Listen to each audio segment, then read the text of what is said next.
of agriculture, engineering and science activities in the region. The college comprises 5 schools: agricultural, earth and environmental sciences, engineering, chemistry and physics, life sciences and mathematics, statistics and computer science. Engineering is offered on the Howard College campus, agriculture on the Pietermaritzburg, and all the other sciences on both the Pietermaritzburg and Westville campuses. Exceptions are agricultural engineering, which is offered in Pietermaritzburg, and geology, which is offered at Westville only. To compete with the best and to meet the challenges of the 21st century, South Africa needs highly skilled professionals in the areas of agriculture, engineering and science. We offer a wide array of interesting and innovative degree programs that open doors to a variety of different careers. Some degrees are unique to UKZN and are not offered at other tertiary institutions. For example, we are the only university in South Africa to offer a fully accredited agricultural engineering degree and one of only 2 universities in the country to offer a BSc in land surveying. Our postgraduate food security training program is the only one in the world, and we have the widest range of agricultural disciplines at any single South African or African campus. The choices of degree and the options on offer may seem confusing at first. Engineering degrees are more specific, and the options are usually career-focused. Emphasis is placed on training in the specific principles which engineers deal with in their professions. Engineering offers 7 different professional specializations. There are also degrees in land surveying or geomatics and property development. In science, there are structured or career-focused degrees. These include fields as varied as chemical technology, marine biology, industrial and applied biotechnology, and computer science and information technology, to mention a few. There are also more general degrees with a lot of flexibility. In this case, students have the choice of studying a BSc M stream in maths, physics, computer science, and statistics. All of these have a strong mathematical component. The other option is a BSc LES stream with a focus on the life and environmental sciences with subjects such as geography, genetics, botany, hydrology, zoology, ecology, and microbiology. In agriculture, there are various different options that involve practical and scientific applications. Students can combine science subjects with specific agricultural disciplines for a 4-year Bachelor of Science in Agriculture degree. These are more career-orientated. Agriculture and agricultural management are 3-year degrees with a higher practical component. Dietetics is a professional qualification that deals with the role nutrition plays in the promotion of health and the treatment of disease. Most degree programs across the college have field trips and projects that contribute significantly to the curriculum. This ensures that students learn in real-life situations under full field conditions. Many of our lecturers have received Excellence in Teaching awards, are recognized internationally, and are rich in practical experience. Students have access to excellent facilities that rank amongst the best in the world. 300 million rands has recently been invested in new teaching and research facilities, state-of-the-art laboratories, and improved equipment. The 30 million rands new School of Engineering building is the envy of engineering campuses across the country. Agricultural students have access to a 356-hectare research and training farm situated near the Pietermaritzburg campus. This facility provides students with hands-on training and is used extensively as an outdoor laboratory for teaching and research in areas such as animal and poultry science, horticultural science, and agricultural engineering. Adjoining Ukulinga is the Bisley Valley Nature Reserve, which supports a diversity of plant and bird species, as well as some large mammals. It provides a rich learning and research environment for staff and students. Based on the Westville campus, the college possesses unique facilities for research into higher voltage power transmission. These facilities are available in only 3 other places in the world and form part of the ESCOM-sponsored Science and Technology Innovation Park. The Science and Technology Education Center showcases the college's scientific achievements and promotes the public understanding of science, engineering, and technology within the region. The college houses a wide range of sophisticated equipment in its microscopy and microanalysis units, staffed by highly qualified and skilled technical specialists.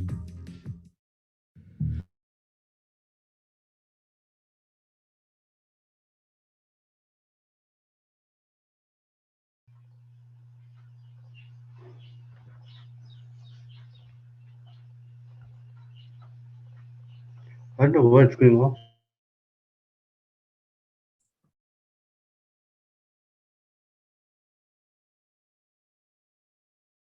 Shan, you can start it now.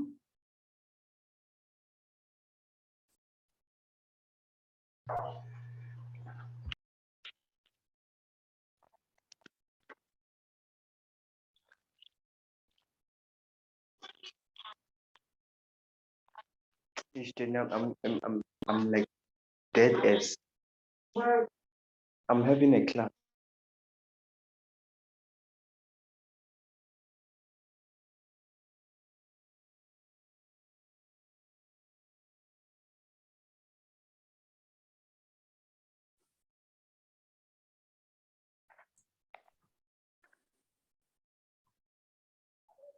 Morning, Shan. Are you ready to start?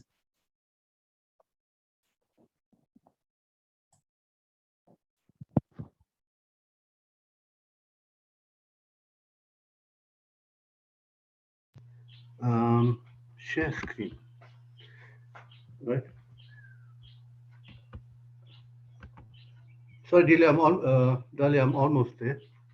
Yes. Thank you. Sorry, my negligence. Okay. Can you hear me? Yes, we can. Okay, sorry, this is slight technicality on my side. The paper I'm going to discuss is paper 2, November 2020. This is we start with question 5.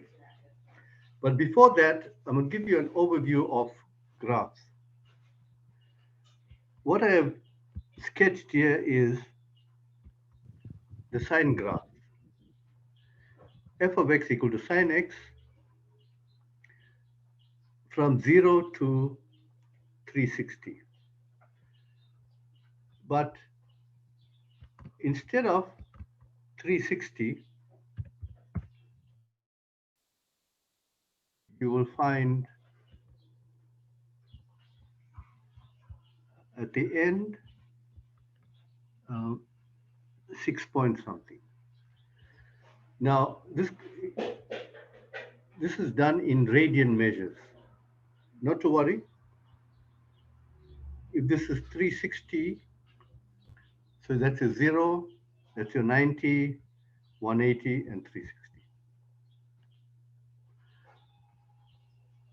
This is your sine function. Now, this is part of the sine function from 0 to 360. Now this gives you one wavelength. That's the crest of the wave up to 180 and the trough of the wave. I think that one wavelength is called lambda. The period of this function, sine function, is 360 because you have one wavelength from 0 to 360. So we describe the period as 360. Now, what is amplitude? Amplitude is the distance from the maximum point to the, well, that's the mid section of the wave. So the amplitude is 1. Right. That is the amplitude, which is the length is 1. So from the maximum point to the x-axis. Now the x-axis will be regarded as the midsection of the wave. So there's two properties you need to know. For sine x and cosine x, it's the same, it's 360. But for tan x is 180. We can discuss that later if time permits. Right. Now, I want to discuss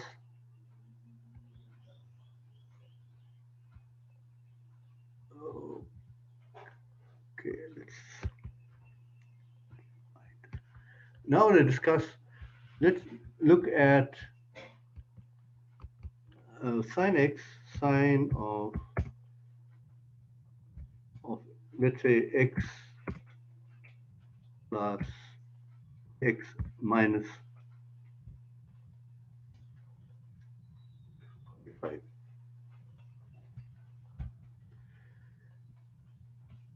Now, in the previous lesson, my colleague discussed shifting principle. You got sine of x. Now, what about sine of x minus 45? All you do is shift the graph to the right. If it's x minus k, you shift it to the right. With x plus k, it's a shift to the left. And your graph will be, let's go back. These two graphs are identical.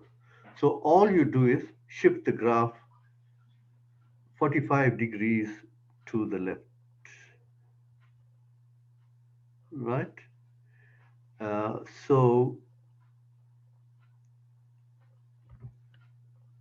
And if the graph is 45, sine of 45 plus x, you shift it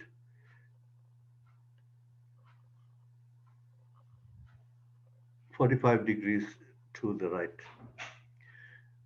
This principle is identical to the shifting involving the parabolas. Y equal to x squared, x minus 1 all squared, you shift to the right, etc. I'm sure you have a good idea of that. Now what I'm going to do is look at, let's say, what about sine of x plus 1? Let's say sine of x is given function. And what we're going to do now is add 1. What do you think is going to happen there? Okay.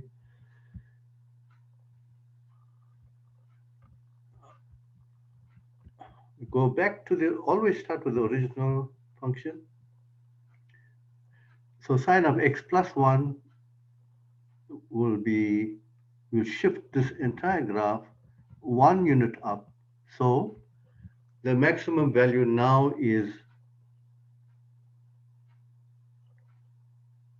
the maximum value is 2.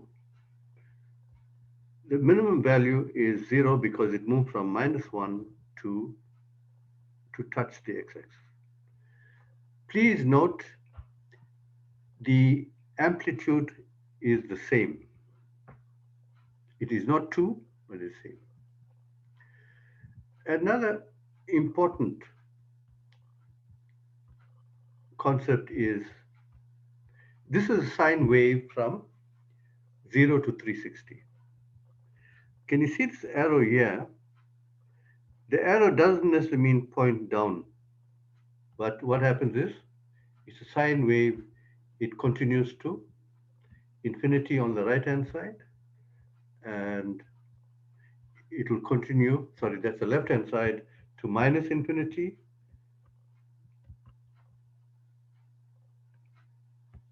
Right, it goes that way to minus infinity, and on the right hand side, it continues to positive infinity. So that's a background of the sine wave. The cosine wave is the same. Okay, let's look at the cosine wave. What we know about the cosine wave,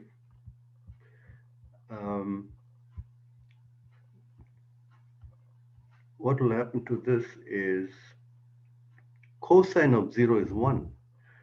So this wave will shift. There's it.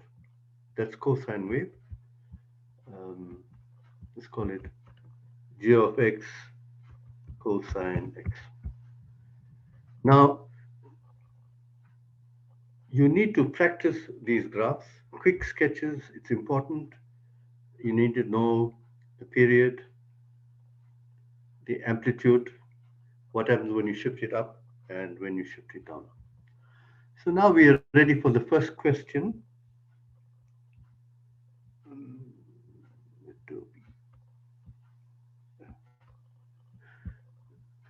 The first question is question 5, November 2020, and the first question is trigonometry. Right. Take note of what I just mentioned now. Here you're given two functions.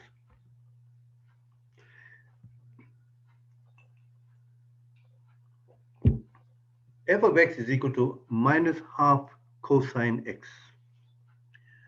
G of x is equal to sine x plus 30.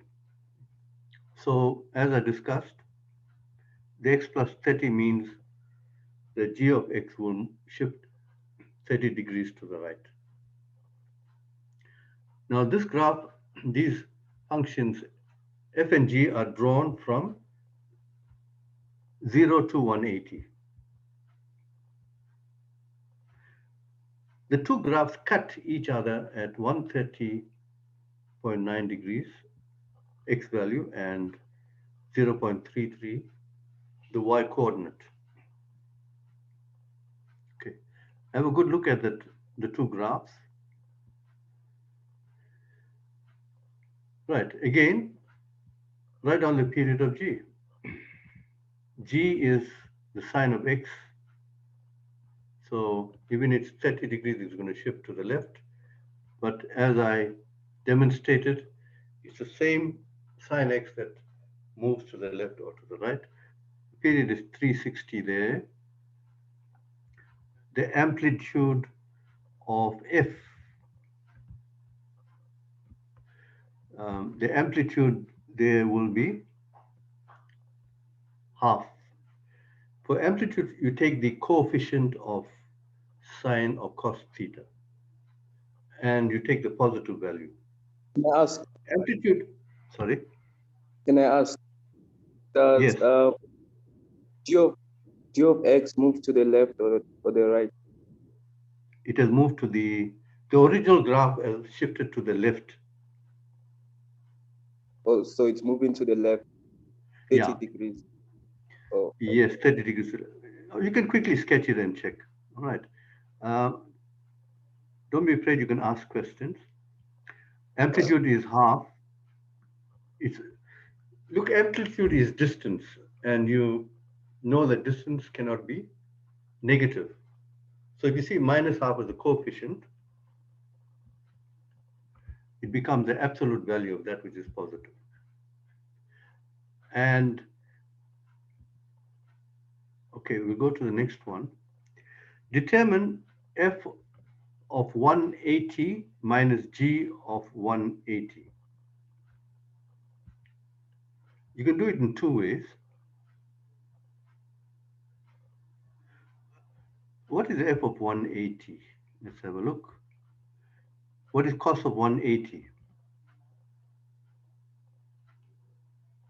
Cos of 180 is minus 1, and you multiply that by minus half. It's easier to use a graph to get the value of f of 180. Now, f of 180, look, come to 180 and you'll find the minus half there. Sorry, that will be plus half. And g of 180 is minus half. Okay, so you have f of 180 is half minus g of 180 is minus half, so the answer is 1. Now, the next question, use a graph to determine the value of x in the interval from 0 to 180, for which f of x minus 10 is equal to g of x minus 10. Now, that question only carries 1 mark. So you either know it, understand it, or don't know it. But I just discussed the shifting principle. So what we do here is, and also remember, where f and g are equal, it's a point of intersection. What's the point of intersection? 130.9 and 0.33. Now what happens when you shift both graphs 10 degrees to the right? So you'll get 130.9 plus 10, so your answer is 140.9. Okay, the next question carries 4 marks. Although you use a graph to solve this one, this example, and remember it carries 4 marks, so it requires some working.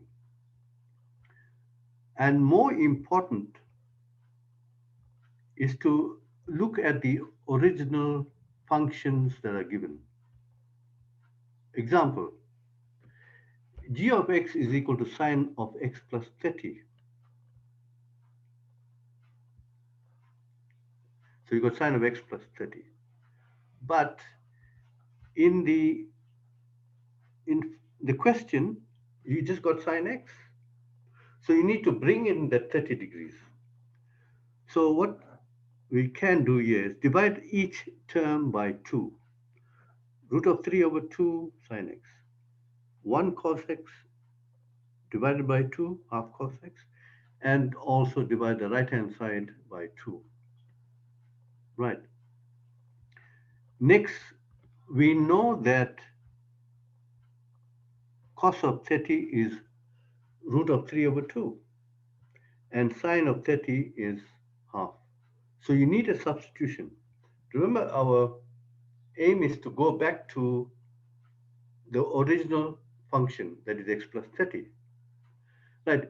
Students, if you simplify that, you'll get, okay, let's see. You got sine x cos 30 plus cos x sine 30, and you know that the compound angle formula, which is sine of x plus 30, which is greater than half. Now, these steps must be shown, they're very important. Well, I will give 3 marks there. And next we go to the graph. We want to know for what value of x is sine of x plus 30 greater than half. So we draw the line y equal to half. So for what value of x is g greater than this horizontal line y equal to half? So the answer is from 0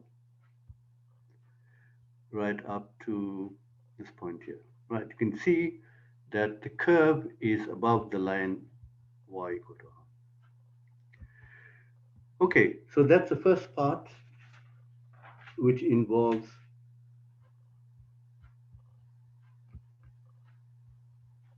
the trig graph.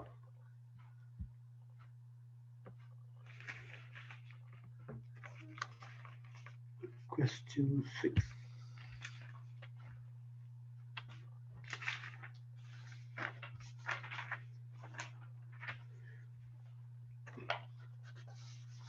The next trig question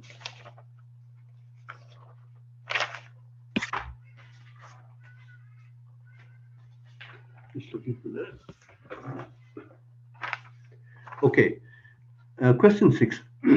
You are given that you're given a diagram where angle theta is in the second quadrant.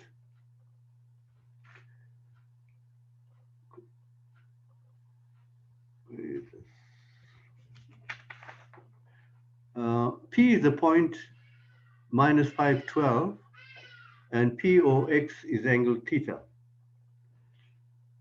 The first question is write down the value of tan theta.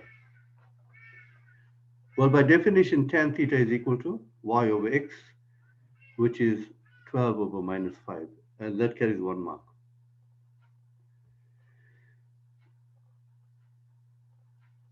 Next question, calculate cos theta. Now, what is cos theta equal to? Cos theta is equal to y, the y coordinate of the radius, but we don't know the radius. Let's see what's going on here. Miss a page. Okay, we don't know the radius, so we need to do a calculation.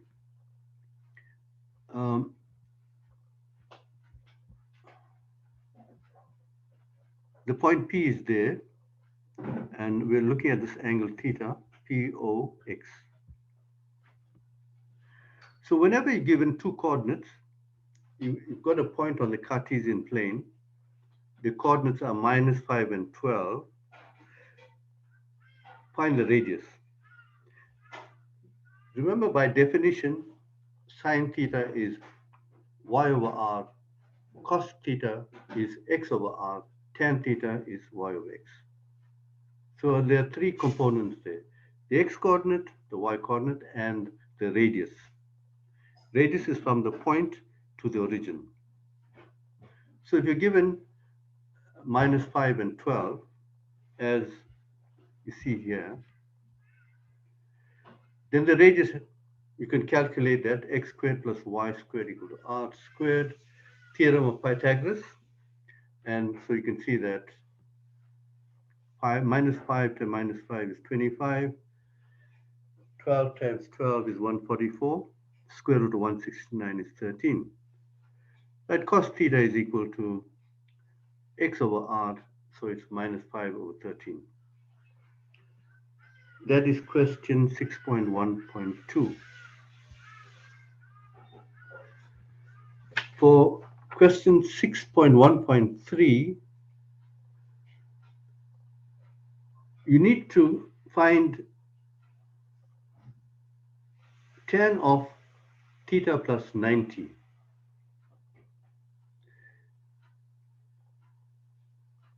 And S is a point in the third quadrant. S is a point AB.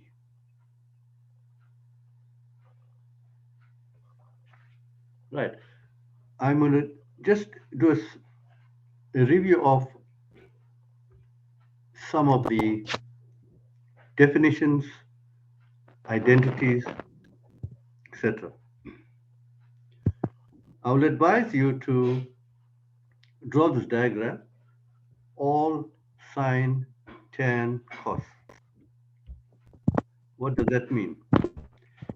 If the angle is acute, then all the ratios are positive. If the angle is in the second quadrant, sine is positive, third quadrant, tan is positive, and the fourth quadrant, cos is positive.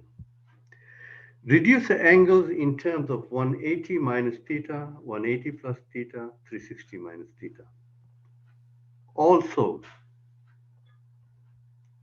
in the fourth quadrant, your angles are regarded, so your measurement is from the positive x-axis in a clockwise direction. Your basic trigonometry starts in the first quadrant and you proceed in an anti-clockwise, first quadrant to second quadrant, third, so that is anti-clockwise. So when the angles are positive, you start in the first quadrant.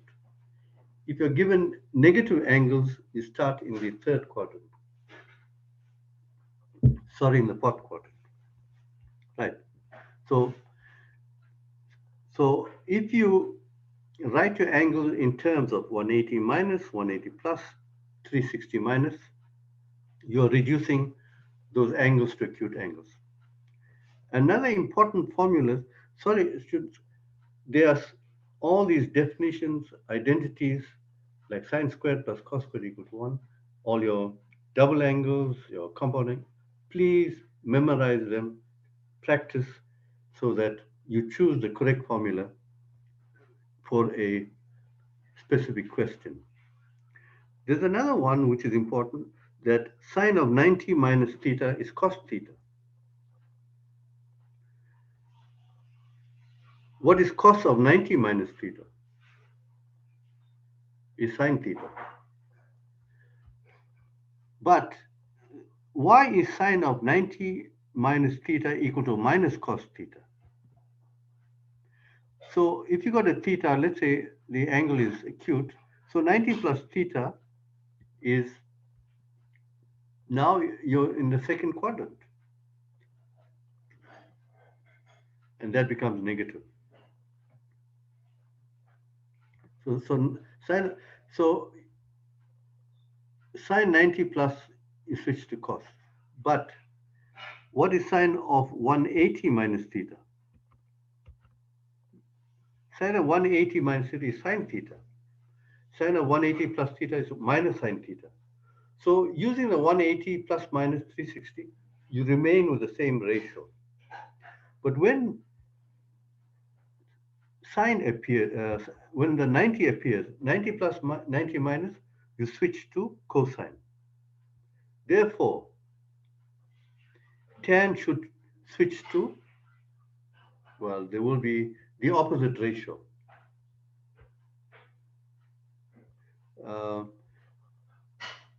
Well, you will learn later that tan will switch to cotan.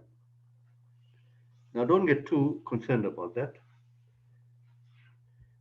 It is something basic. Sine is equal to the y coordinate of the radius. What is the reciprocal of that? What is y over r? R becomes r over y. So tan, which is b over a, so when the 90 plus comes in, becomes a over b. So all we do is we interchange the numerators and the denominator. Please let me emphasize that sine of 180 minus theta remains the same ratio, sine of theta, second quadrant. But when you use 90 plus, sine shifts to cosine, and tan will move to cotan. It just means reciprocal or interchanging the x and y coordinates. Right, so we have tan of 90 plus theta, which will equal to, instead of b over a, you use a over b, which is, in the third quadrant, it's minus 12 over minus 5. So b is minus 5. But the radius given here is 6.5. So you divide by 2. So your answer is minus 2.5. Okay, where's the cursor?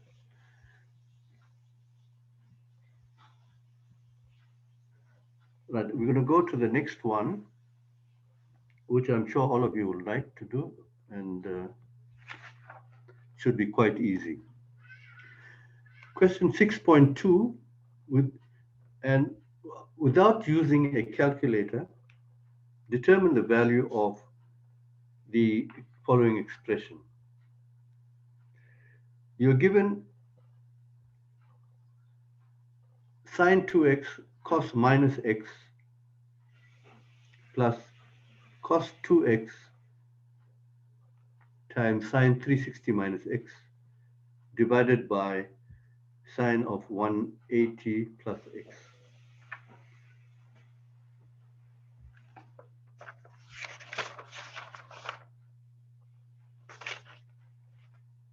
Okay, in the question you have cosine minus x. What is cosine minus x? Is positive cosine x. Why is cos minus x equal to positive cos x? Because you're starting in the fourth quadrant. All sine tan cos. See Sorry? the question. Is there a way we can see the question?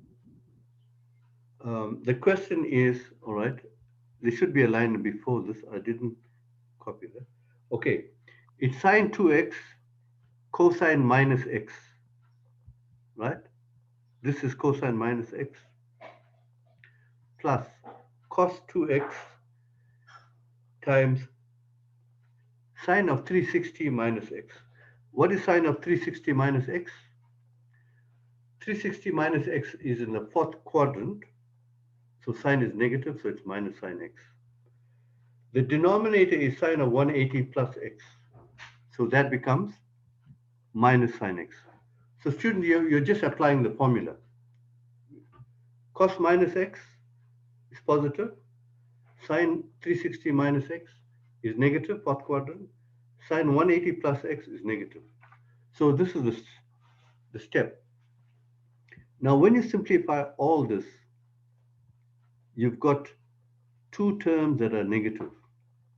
One is the numerator and one denominator. I'm going to make all the terms positive. And when you do that, you will get a formula sine x cos 2x minus cos x sine 2x. All that divided by sine x. Now what is sine A cos B minus cos A sine B? It is sine of A minus B.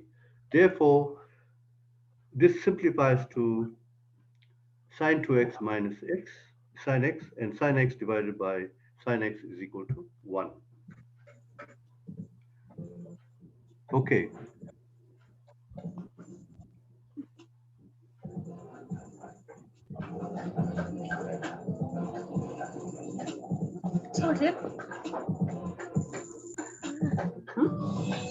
Somebody needs to mute the sound.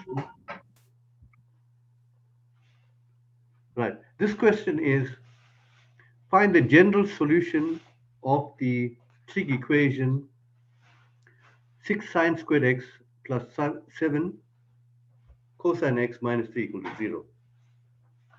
Right. When you're solving a trig equation,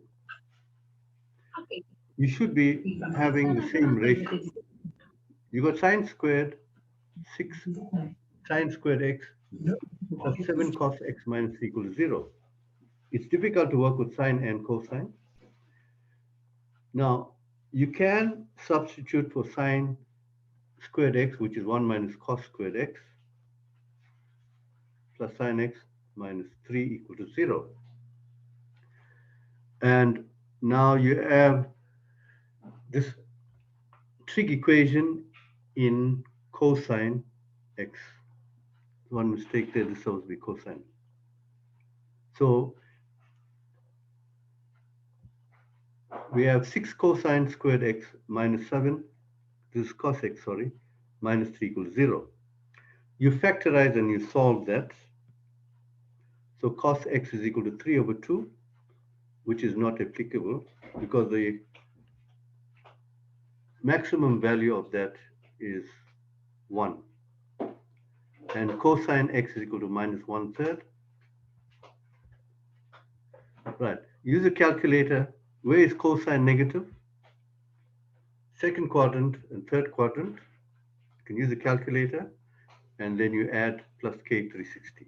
So these two values plus k 360.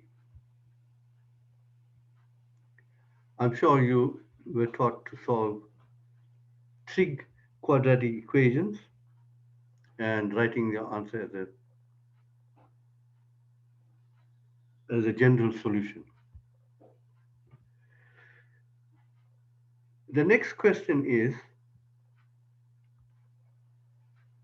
you're given x plus 1 over x equal to 3.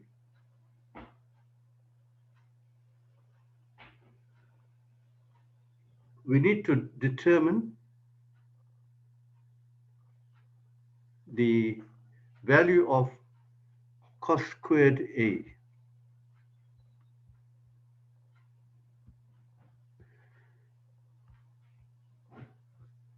So that I need to read the question out for you.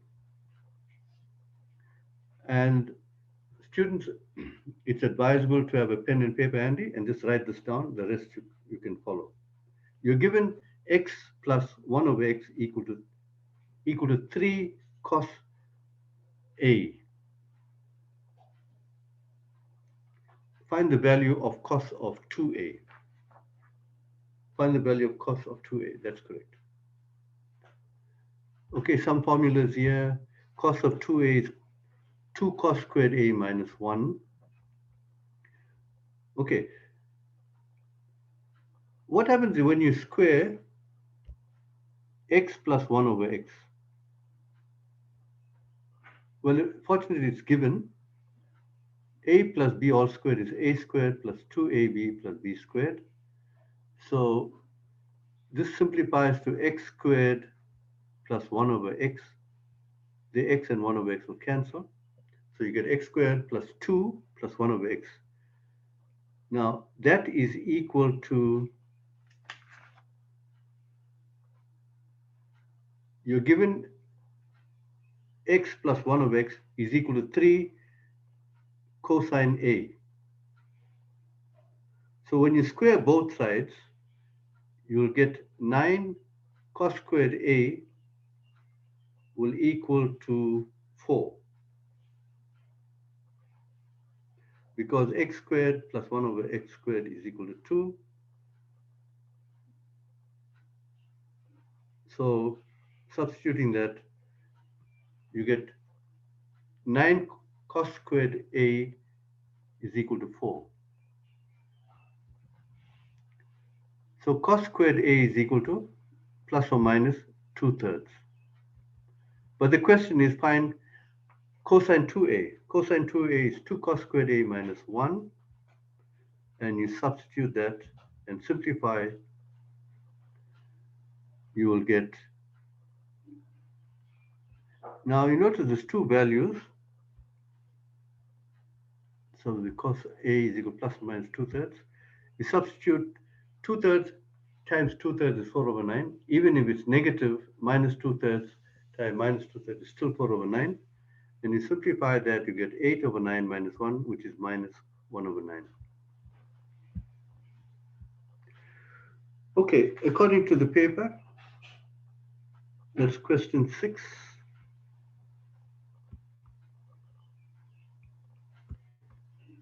Right, now you have the full question. We look at question 6. This is the last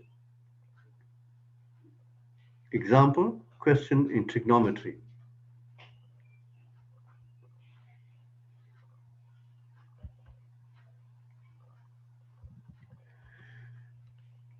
Right, you have a diagram. A landscape artist plans to plant flowers within 2 concentric circles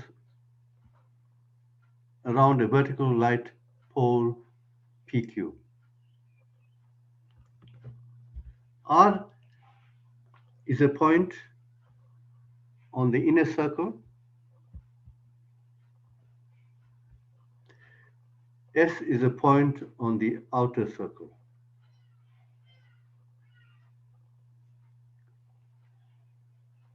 R, Q, and S lie in the same horizontal plane.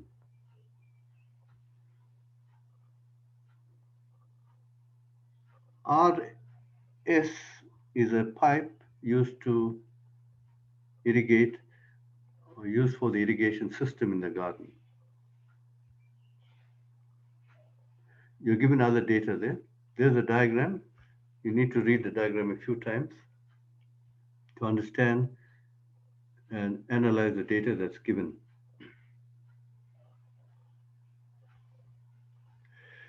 The radius of the circle, the inner circle is R, so near is R, and the radius of the outer circle is QS. Now, concentric circles are circles that have the same center, but the radii, one radii is smaller than the other, or one is bigger than the other. Now, you also have the angle of elevation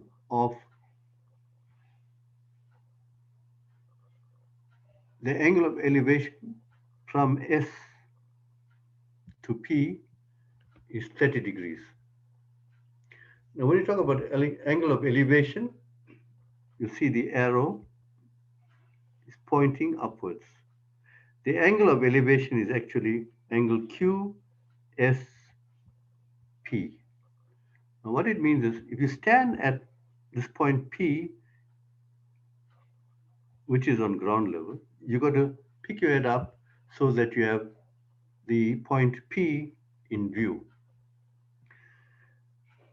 Right, you're also given that RQS is 2x and PQ is equal to square root of 3R.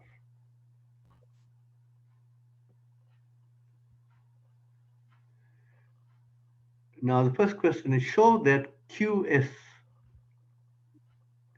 Now what is QS? It's the radius of the largest circle. The radius of the largest circle is QS, which is equal to 3R. Now what you need to do is look at angles, triangles. This is on the horizontal plane. Now since PQ is the lighthouse, so triangle PQS will be in a vertical plane. Right, so what we can do now, look at that right angle triangle in the vertical plane, which is PQS. Well, fortunately, we have 30 degrees given. Now look at the right angle triangle. So we say PQ over QS is opposite over adjacent, which is tan theta. So tan theta, tan of 30 degrees is equal to PQ over QS. But PQ is 3 root R divided by QS. Tan of 30 is 1 over root 3. So you can see clearly that QS will equal to root of 3 times root of 3, which is 3 root R.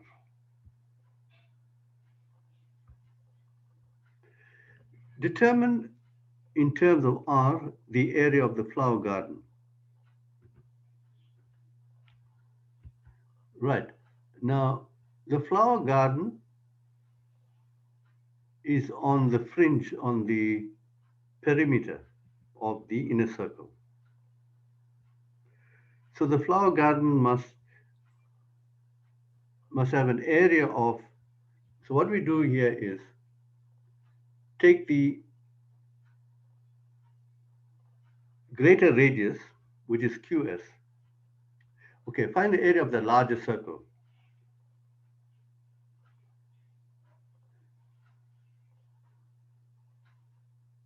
The area of the largest circle is pi r squared, which is qs squared, area of the largest circle.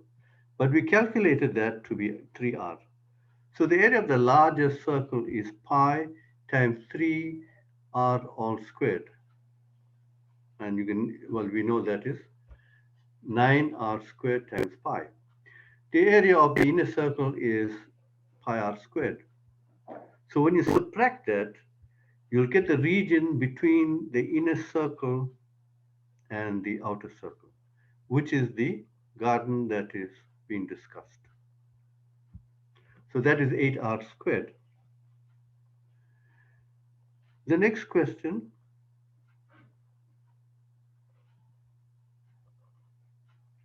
show that Rs is equal to R times the square root of 10 minus 6 cos 2x. Now let's find out where is Rs. Well, I can see three triangles there, two in the vertical plane and one in the horizontal plane. So Rs is in the horizontal plane, which is part of triangle RQS. Now, what rule would you apply in this case? You're given the radius R, the smaller radius, and you're given the larger radius 3R. So we can use the cosine rule because 2x is the included angle. As I mentioned at the beginning, you must know all your formulas. Let me just have a look at the data sheet. Well, good. The formula is given.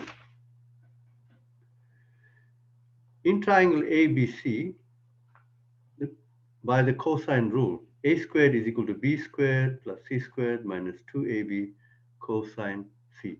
So you need two sides and an included angle. Applying the cosine rule, you'll get rs squared equal to r squared plus 3r squared minus 2 times r times 3r times cos 2 theta.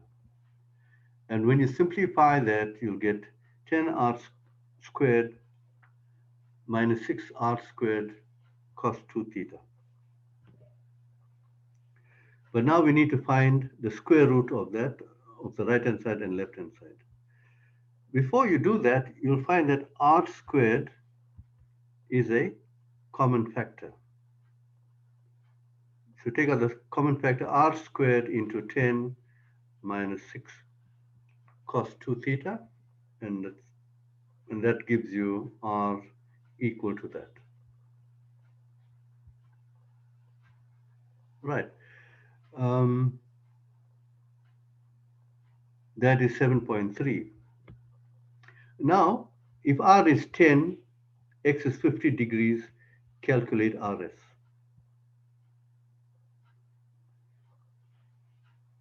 Well, the formula is given. So even if you had a problem with deriving this formula, you substitute r equal to 10 there, 10 times 10 minus 6 cos 2x. If x is 56 times 2, you'll get 112. Use a calculator and you can get your answer there. Okay, so these are the three questions which were the trig questions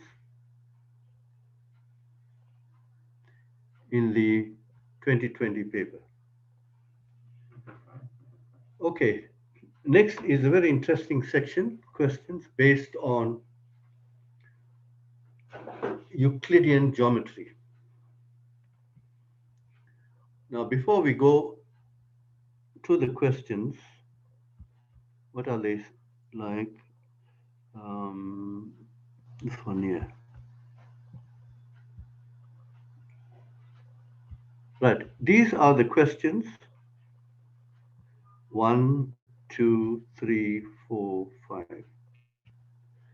Before I tackle these problems, let's give you an overview of the basic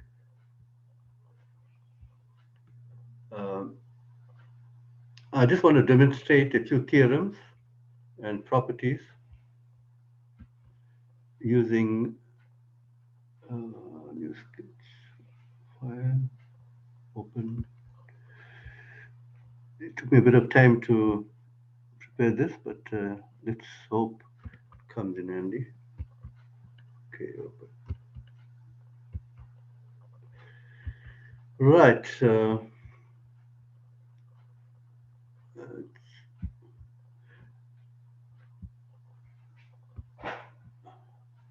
Okay, let's go there. I hope these are familiar to you. Okay.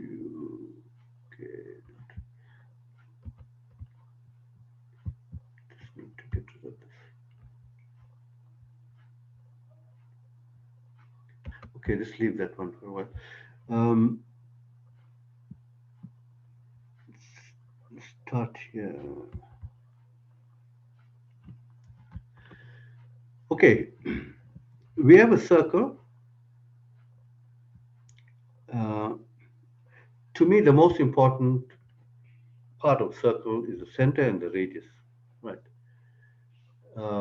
That's a radius, that's a radius. I've highlighted that. And the angle A, we can call it O, AOC is 109, okay? Then we measure angle ADC.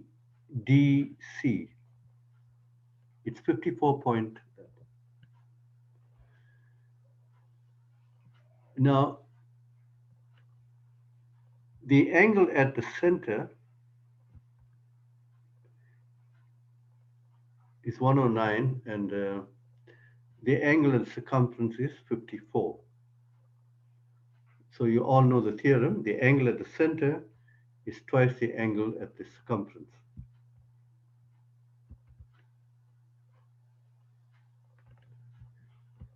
Okay. Now, D is a point on the circumference. We describe angle D as that is subtended by a chord, the chord AC. Okay. So angle D, I'm just going to make it, I'm going to round up the angles. The angle at the center is 110. The angle at the circumference is 55. So one is twice the other. Sorry that the calculation is slightly off, but you'll find something more interesting now. Now D is on the opposite side of the chord AC. I'm going to move point D along the circumference and watch very carefully. What happens to the angle? It remains the same. Okay, now if you don't believe me, we're going to measure that angle. Remember, D is any point on the major arc.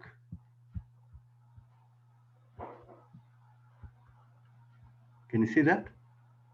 It's the same.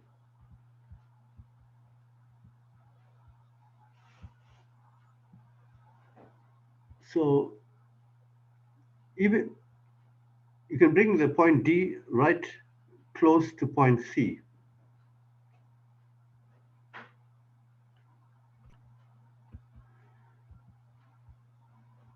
So the first theorem, the angle at the center is twice the angle at the circumference. Right now I'm going to move the radii closer towards each other. Oh, there's something happening there. Now what happens to ABC? straight line, the diameter, isn't it? So, well, we're almost there, adjust it slightly. Now, what happens to angle D? 89 point something becomes 90 degrees. So this theorem is the angle in a semicircle is 90 degrees.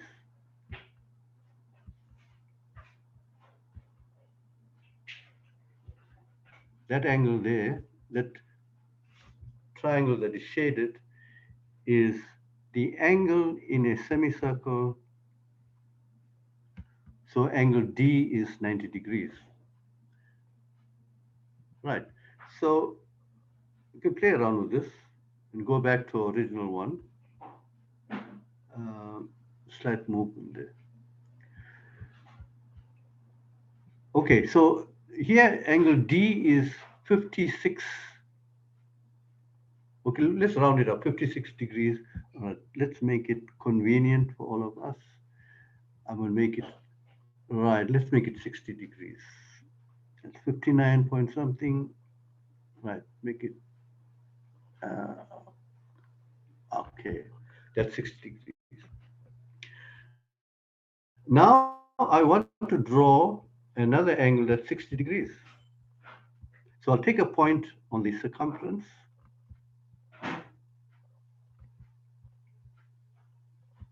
Right, let's call this point,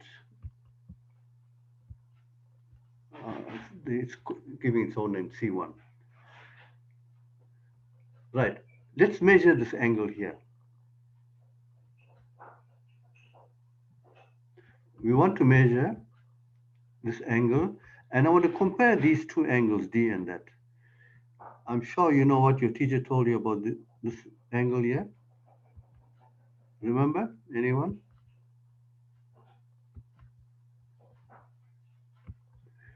It's angles in the same segment. Okay, can you see they are equal? So if you have a chord AC and take a point D or point C, those angles are equal. Why?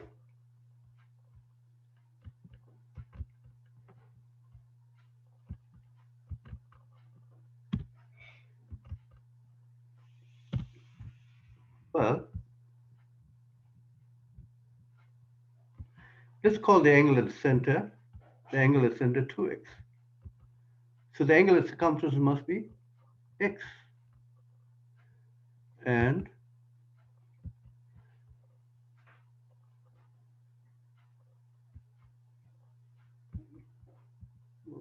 we don't need that one.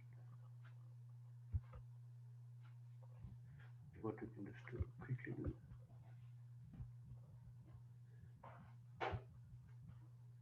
Right, the angle at the center is 2x, so the angle at circumference is x. So when you see the diagram, the question that come up, look for these pictures. Angle at center 2x, angle at circumference x. Look for angles in the same segment. Right, so your trigonometry, your geometry called Euclidean geometry is based on theorems, definitions, axioms. So here I discuss angle at center, angles in the same segment, and I also discussed the, what do you call this? Angles in the same segment. The other one was angle in a semicircle. Now, what can you tell me about this one here? You have a circle, you have the radius. The radius is EF, and we draw a line EH. What is the special relationship between this line and that line? There is a special relationship if this angle is 90 degrees. Now let's see first of all if it's 90 degrees.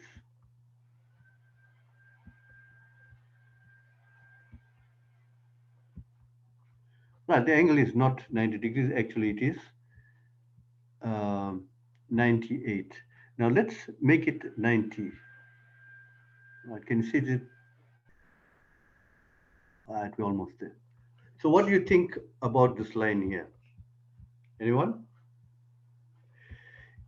If the angle between the radius and this line here is 90 degrees, then what can you say?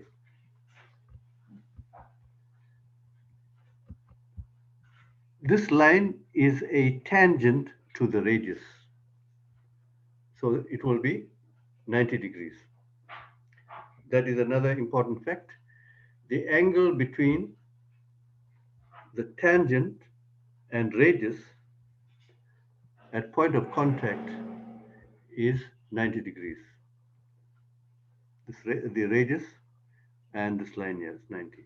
So, well, obviously, if this one is, if F1 is 90, then F2 must be 90. So that demonstrates another axiom.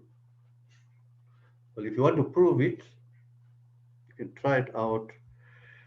It's called an axiom.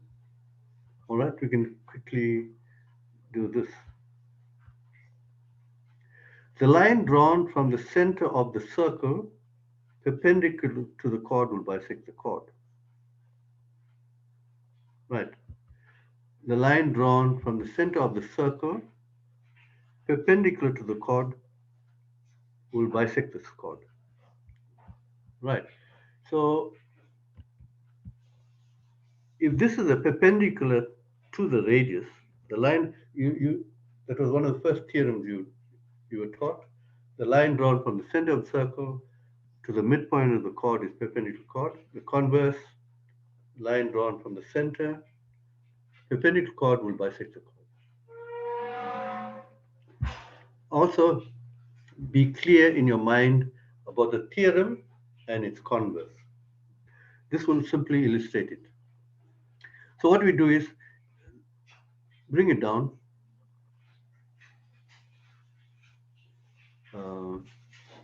And you'll find that these two lines will be, well, obviously, aren't they parallel? Because that is 90 and that's 90, then the lines are parallel. Therefore, if you move the parallel lines close together, they must coincide and not cut. Right. This illustrates another simple theorem, axiom, but very important.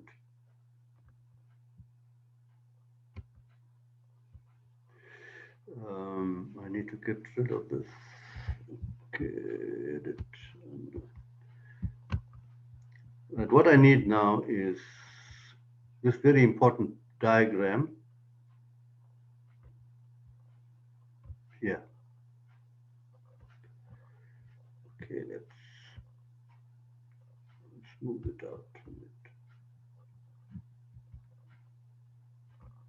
Don't need it, it's deleted. Okay, can you identify a theorem by looking at the two shaded angles? Well,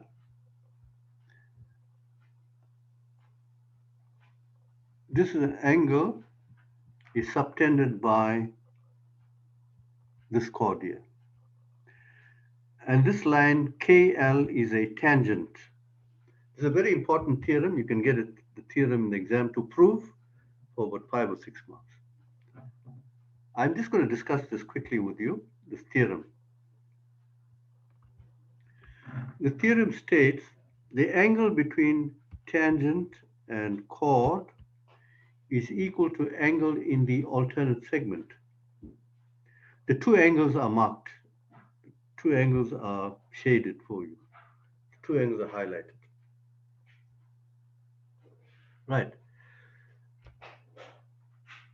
Now, to go about this proof, I want you to look at this line is called this line is the radius, and that is your tangent line. We discussed in the previous diagram that the angle between the radius and the tangent is 90 degrees. Now, it's very easy to use x's and y's.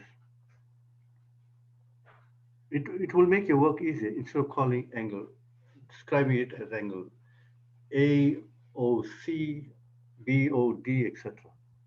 Right, this angle is x and that angle is y. Therefore, from the theorem, what do we know? X plus y must equal to 90 degrees. Right, that's a fact. Write your facts, give your reasons, you'll get marks. Now, there's an isosceles triangle because you have a radii and radii. So this angle is x.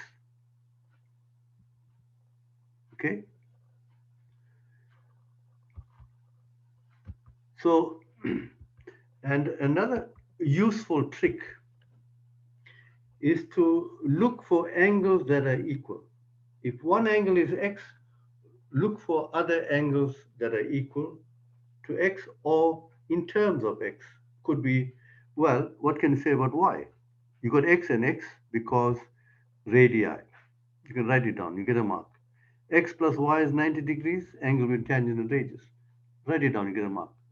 But since x plus y is 90, then y must be 90 minus x. Okay.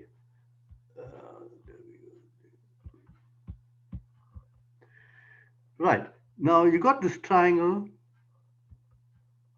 made up of the radii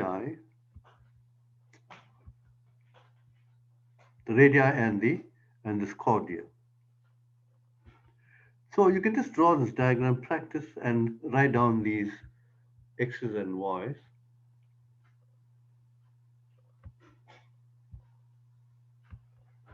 Now this is a very important triangle. Why? Because it contains the angle at the center. If the base angles of the isosceles triangle are x and x, what is the third angle?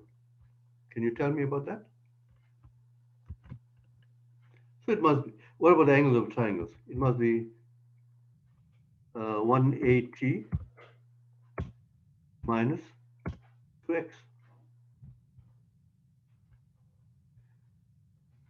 But I said, can we write this triangle? So the angle at the center now is 180 minus 2x. So what is the angle at the circumference? I'm sure you know the answer. The angle at the center is twice the angle at the circumference. So the angle at the center is 180 minus 2x. So the angle at the circumference must be 90 minus x.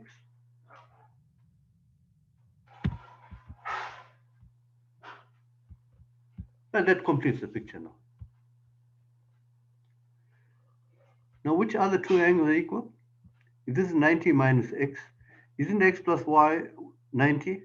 So what is y equal to? 90 minus x.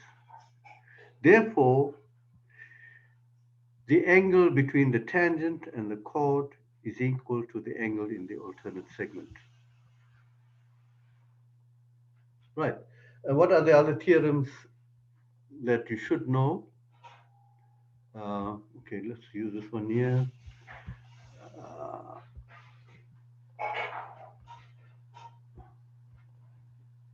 Right, we have a cyclic quadrilateral, 1, 2, 3, 4. Those are the 4 vertices of the cyclic quadrilateral. You can draw a cyclic quadrilateral and draw the diagonals. So from that, additional theorems, the opposite angles of a cyclic quadrilateral are supplementary. And what else? Now, I'm using these dots. What type of angles are these? I discussed it earlier on.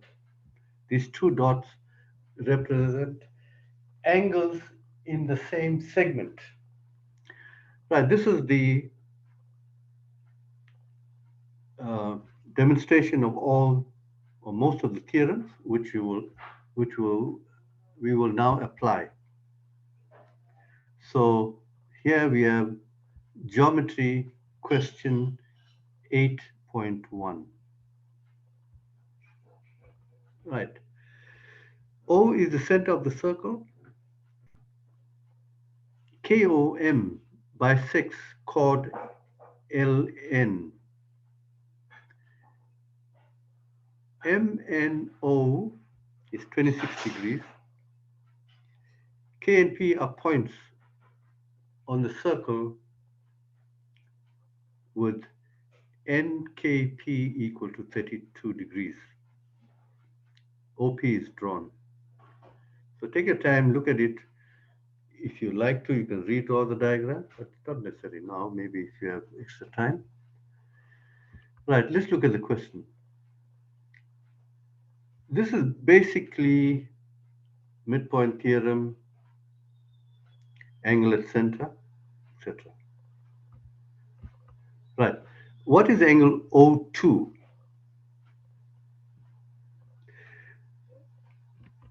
Right, the O2 is bounded by OP and ON. What are OP and ON? Write down OP is equal to ON radii, therefore PON is angle at the center. Now, angle NKP is 32 degrees. Therefore, the angle at center must be 64 degrees. Right? I didn't write it down, but it's quite easy. Now you're going to find O1. Okay, so this is 64. Please write it down. Yeah, I'm not sure. Okay, I will write it up and send it later. Now this one is quite an easy problem. I've got over 12 pages here somewhere. I will post it later for you. Okay, sorry about that. O2 is 64. Now what about OMN? What is M2 equal to? M2 is 90 degrees. N is 26 degrees. Therefore, you can calculate O3. And then you can go to O1. Well, that's quite simple, it's basic.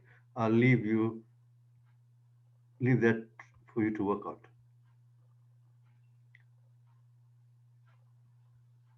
Right, can you see, it's quite easy, simple. Line drawn from the center of the circle to the midpoint of the chord is perpendicular to the chord. So you just have to write it down. M2 is 90 degrees. This is 26 degrees. So you can work out the third angle of a right angle triangle, and that is 90 minus 26. What is 90 minus 26? It's 34. So that's 34, and that's 64. So you can work out that one. And you need to give reason why KN bisects OK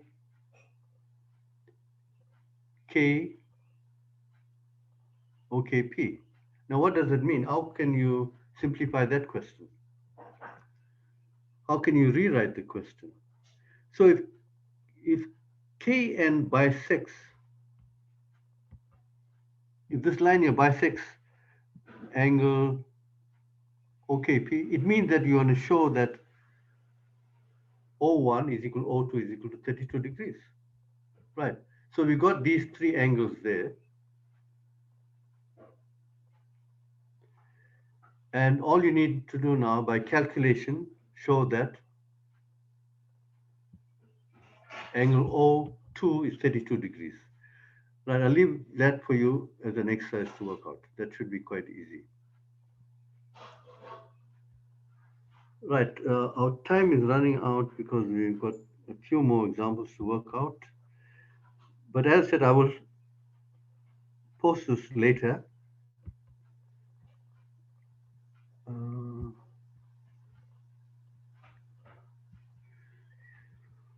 oh, it didn't scan yet. Now let's look at this diagram here.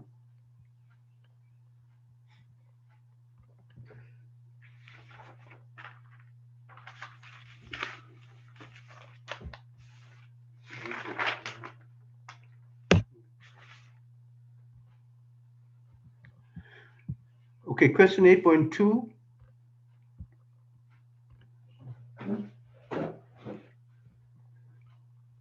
In triangle ABC, F and G are points on AB and AC, respectively. D is a point on GC. D1 is equal to B.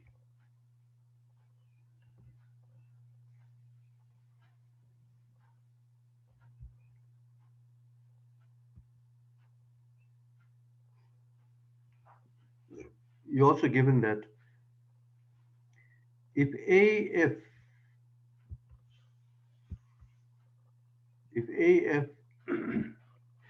is a tangent to the circle passing through points F, G, and D, then giving reasons that show that FG is parallel to BC.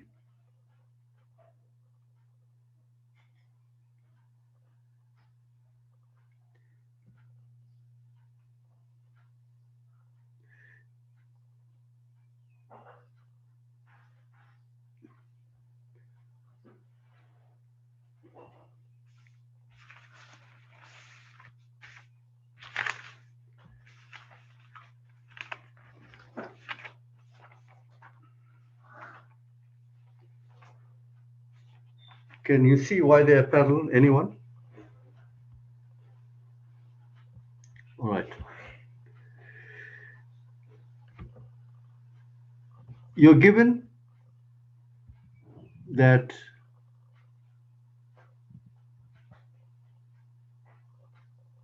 D1 is equal to B. D1 is equal to B.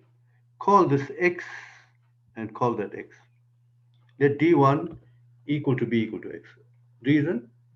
It's given. Now, it says if AF is a tangent to the circle passing through F, G, and D, prove that these two lines are parallel. I just discussed a few minutes ago, if this is a tangent line, then the angle between tangent and chord, F1 is equal to D1. So that will also be X, right? So if F1 is X, D1 is X, and B is X, what can you say about F1 and B?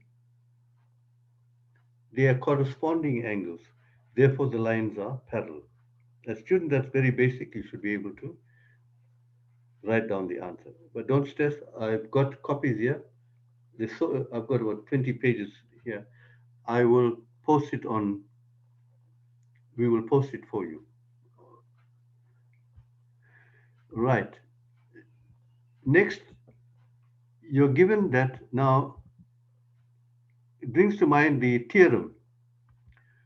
The line drawn parallel to one side of a triangle divide the other two sides in the same proportion.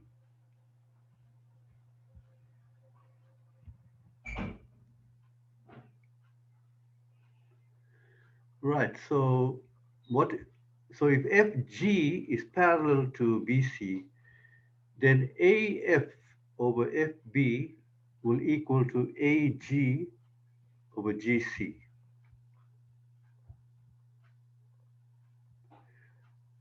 Now you're given values there. AC is equal to 2x minus 6. GC is equal to x plus 9. Calculate the value of x.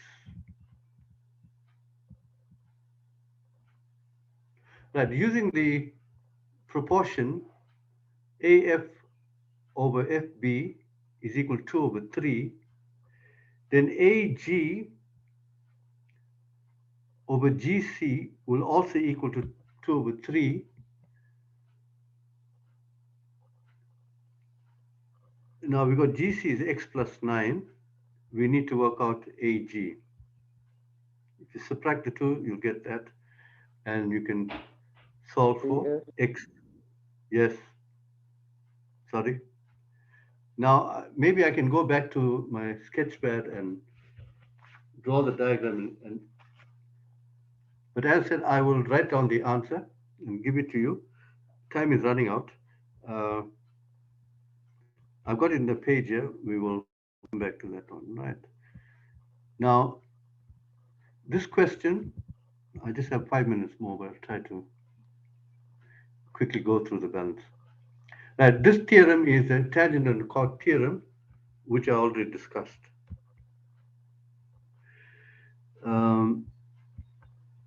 Right, now, yeah, we've got something done here.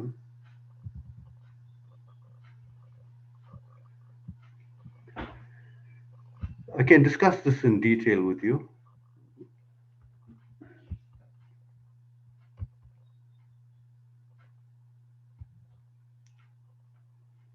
Right, question 9.2. Chord QN. There's a chord there. Chord QN bisects angle M. This chord here bisects the angle MNP. So it means that N1 equal to N2.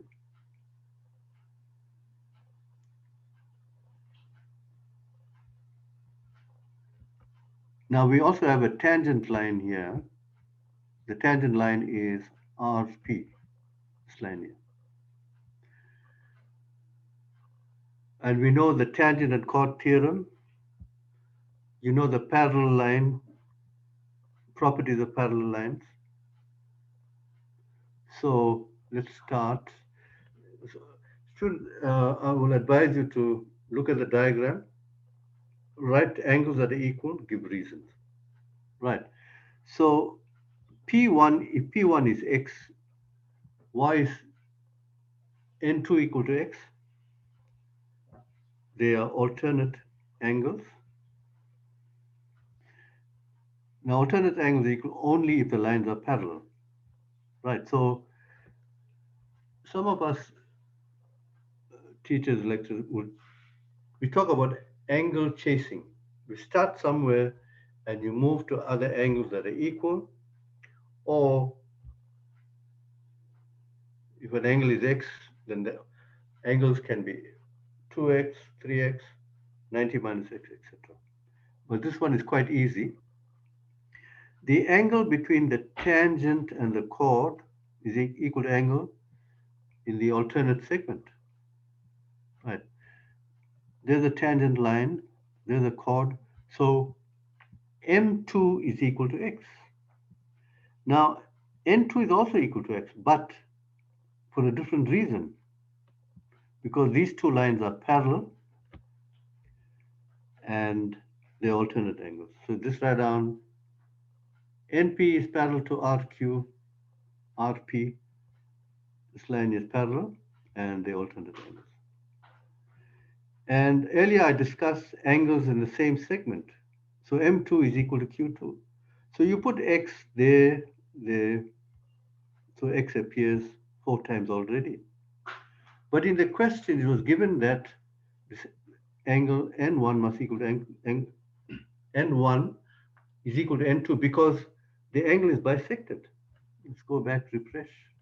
Yes, QN bisects the angle. So N1 equal to N2. So that is also equal to X. Now we can answer most of the question.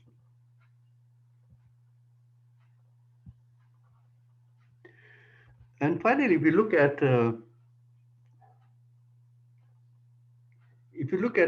A over B equals C over D, or that form, it means it has to do with the parallel line. Right. A triangle where if a line is drawn parallel to one side of a triangle, it divides the other two sides in the same ratio.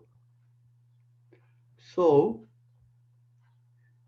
Mn over Nr must equal to Ms over Sp because Sn is parallel to PR. The line drawn parallel to one side of a triangle divides the other two sides in the same ratio. So Mn over Nr is equal to Ms over Sp. Now let's look at the question. Oh, we've got Mn over Nr, that's fine. We've got Ms over Sp. Instead of that, they got Sq. So what does that mean? It means that Sp must equal to Sq. Now, it implies that this must be an isosceles triangle. Right, we've got Q2 equal to X. And remember,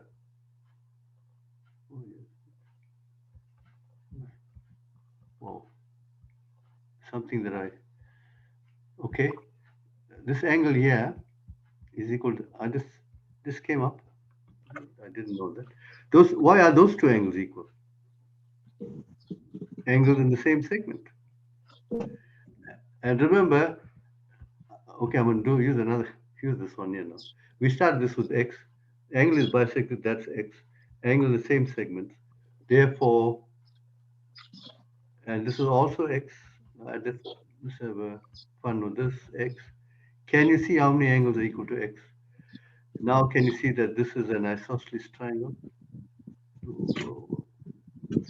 Right. That's having fun, so that's proved. But either it should have been, looks a bit messy, could have been better than that. Right, the last question in geometry. Don't stress, students, I will write up, the answers are here, I will post them. The last question, or even here, but anyway, we are just applying the basic theorems and effects. In the diagram, a circle passes through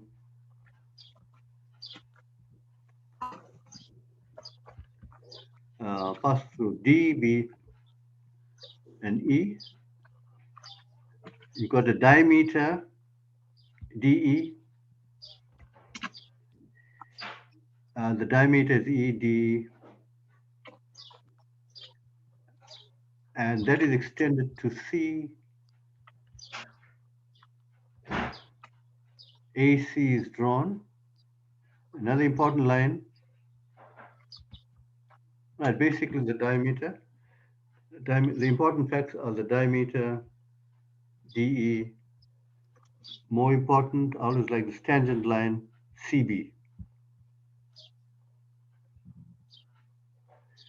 And also, AM is drawn perpendicular to the diameter. Remember, perpendicular you're going to get right angles, and the other two angles are complementary. Now that's your picture. Now the first one, prove that FMDB,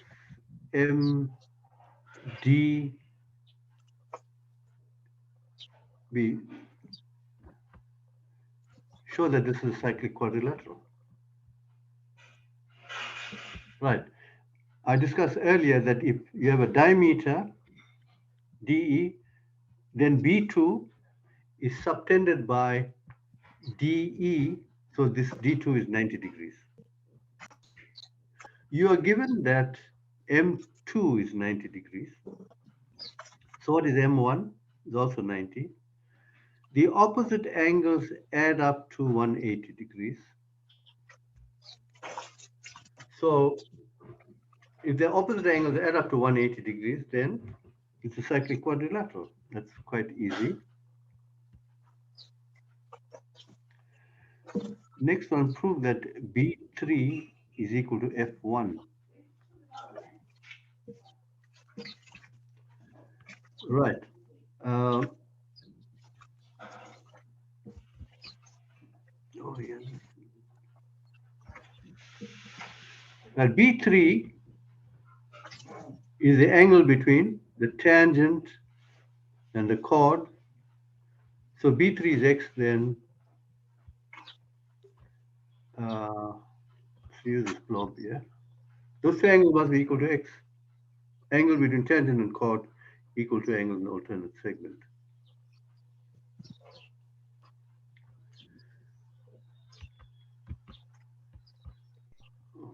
How do we get rid of this?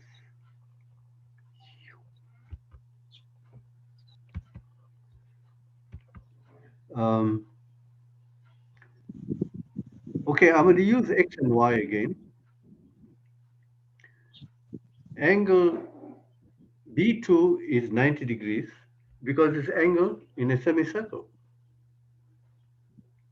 So what can we say about B1 and B3? If this is 90, then if B2 is 90, then B1 plus B3 must be 90 degrees because you have a straight line. So to simplify matters, I'm going to call B1 equal to y. So x plus y is 90 degrees. Right. But since D2 is x, angle between tangent and chord, and this is 90 degrees, we look at triangle DBE, right angle, so the other two angles must add up to 90 degrees. But if you look at the straight line CBA, that's 90, so x plus y is 90. Therefore, if D2 is x, that is y. That is angle is y. But M2 is 90. Therefore, M1 is x. Because we stated earlier that x plus y is 90 in a right angle triangle beside the right angle. So for convenience, we will say x plus y is 90. So wherever you got a 90 degrees in this diagram, one is x, the other has to be y. So that proves that B3 is equal to F1 is equal to x. Now, the next, what is the symbol here? Three vertical lines. Three horizontal lines means equivalent to or congruent. It's for congruency. Three vertical line means the triangles are similar. What are similar triangles? Two triangles have their angles equal. Well, sometimes for technicality, you say they must have their corresponding angles equal. Now, what are the two triangles? CBD CBD there, this triangle here.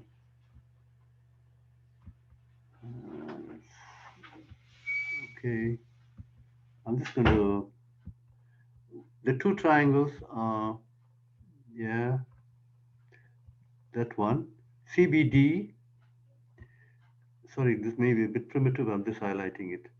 I'm just seeing this for the first time. And then you got CBE, right? You have a large triangle, CBE.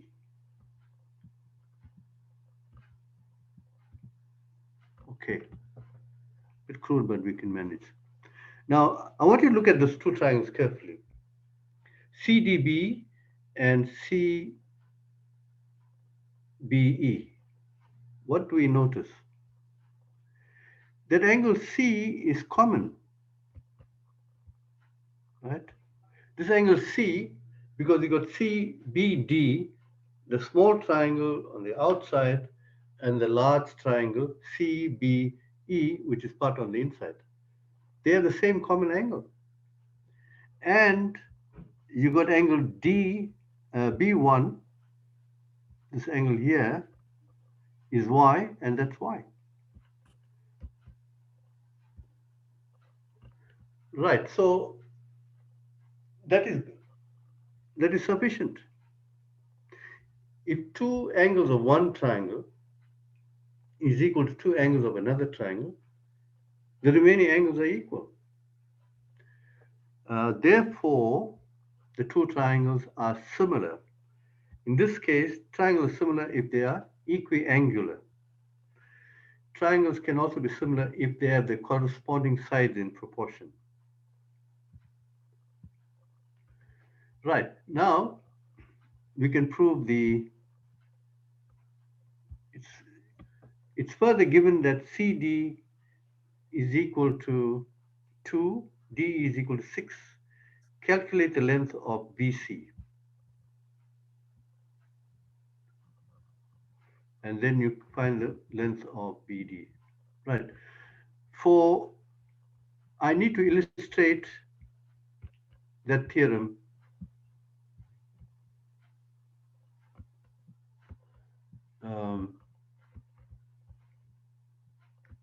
This is a very important theorem.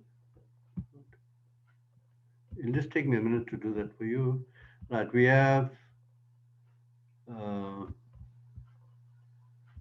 a tangent.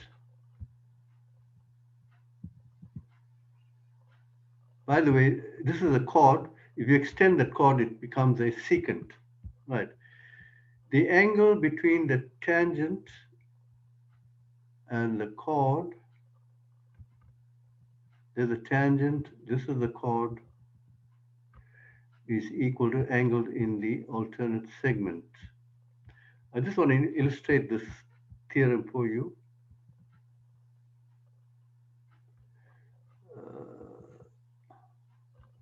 Okay, right. So X.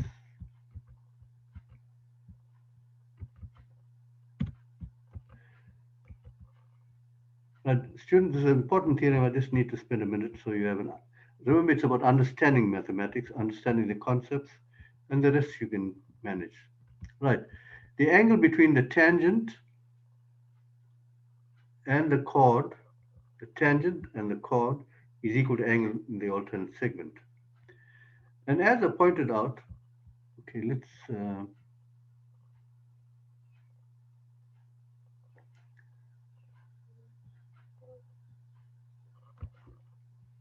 okay, let's label this quickly. It's A, B, right? AB is a tangent. The chord is BC, and that is D. Right. This triangle here on the outside as X and A. The large triangle as X and A also. So these two triangles are similar because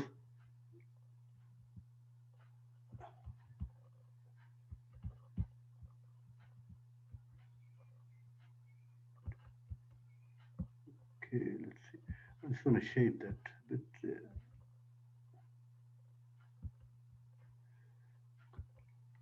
Oh, shit. Okay.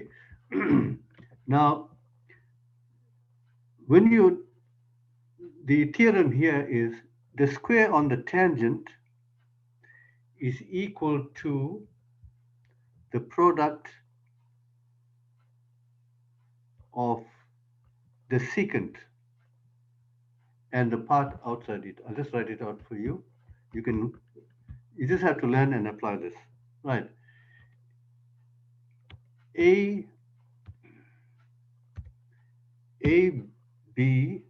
is a tangent times AB, which is equal to AB squared. The square on the tangent is equal to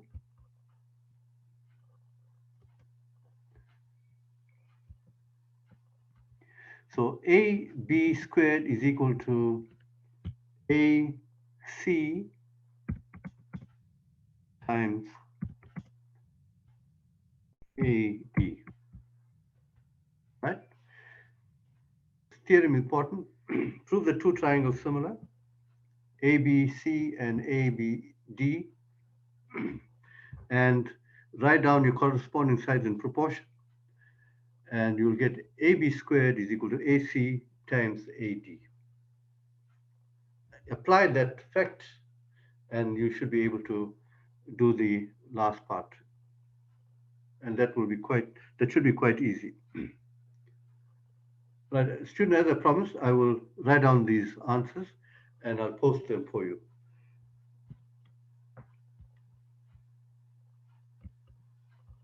Okay, I'm going to stop here.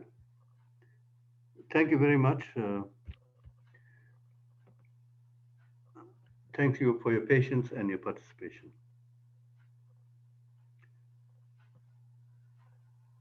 No problem. Okay, Dahlia or Brandon, are you there? Yeah, thank you. Sorry, Brandon, I may have taken you.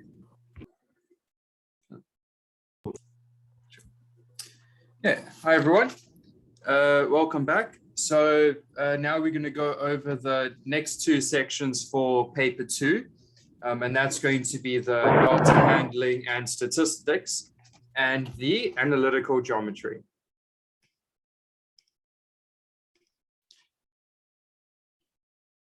Okay, so we'll be going over the 2020 paper. Let's start off with question 1. Okay, so question 1 is on data handling. So we have some data here with math results and physics results. Okay, and then they plotted as a scatter plot with the x-axis being maths. So let's just label that as so. We'll need that for later. And then the y-axis as physics. Okay, we'll need that for later. So 1.1, determine the equation of the least squares regression line. Okay. Okay, so when we're working out the least squares regression line, what we're trying to do is find this equation. Okay, so it's going to be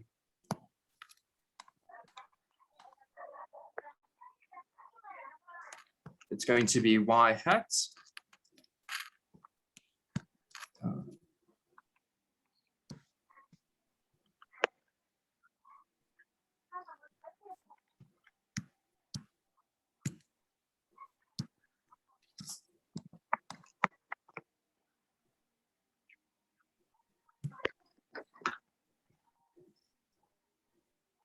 so for the least squares regression line, we're looking for y hat is equal to a plus bx. Okay, so let's just write that down here. Y hat is equal to a plus bx hat. Okay, so the way that we do that,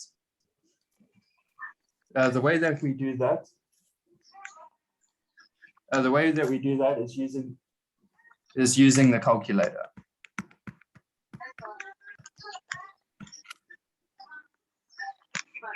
Okay, so I'm just going to go through the process and then you can have a look at that. Okay, so we do this in a number of steps. So step one, we need to press the mode button.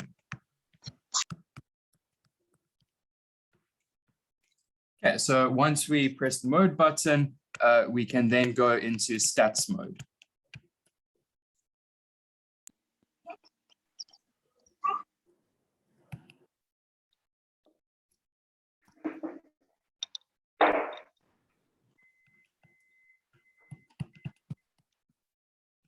Okay, so once we're in stats mode, we then need to find the linear regression function. So that will be the a plus b x function. Okay, so that's under the stats mode. Okay, once we've got that, we can then enter the values for x and y.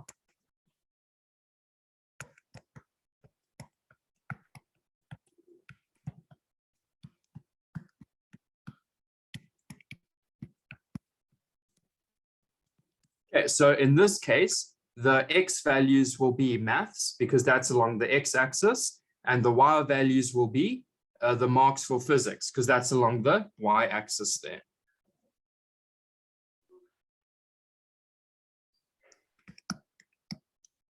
Okay, so once we have the data stored, we then need to press the on button.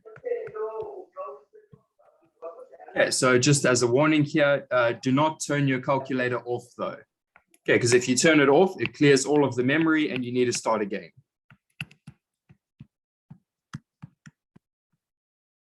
Okay. So once that's done, all of your data is stored and we can now look at all of the statistical variables. Okay, so to find those variables, we want to click Shift and then 1. Okay, Shift 1, that will take you to the stats menu. Okay, once we're in the stats menu, we can select option 5, and that's going to be the regression. Okay, that will give us our regression variables. Okay, step 8, we need to pick the variable that we want.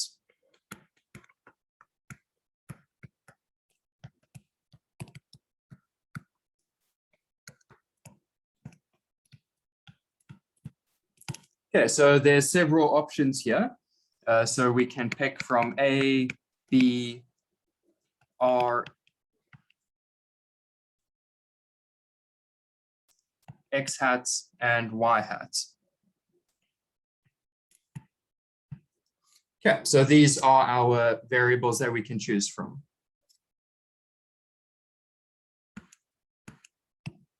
Okay, so once we have the variables, how do we display them?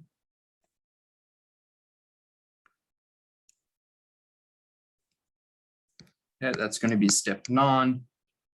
We're going to select the one that we want from the list and then press equals.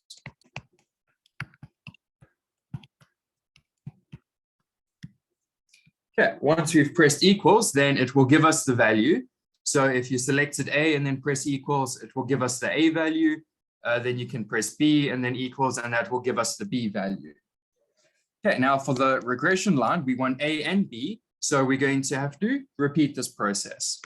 So we're going to press Shift again. So Shift 1, that will give us back our stats menu. Okay, and then we can choose a different option. So we can choose A and then we can choose B.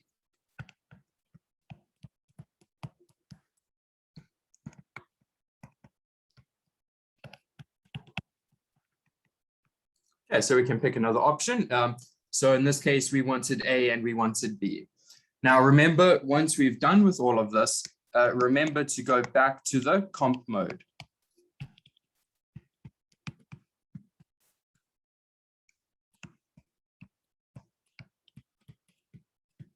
Okay, so we don't want to stay in the stats mode. When doing calculations, we want to go back to comp mode. Okay, so that's the steps that you need to follow to get those values. In this case, for the regression line, we want the A value and the B value.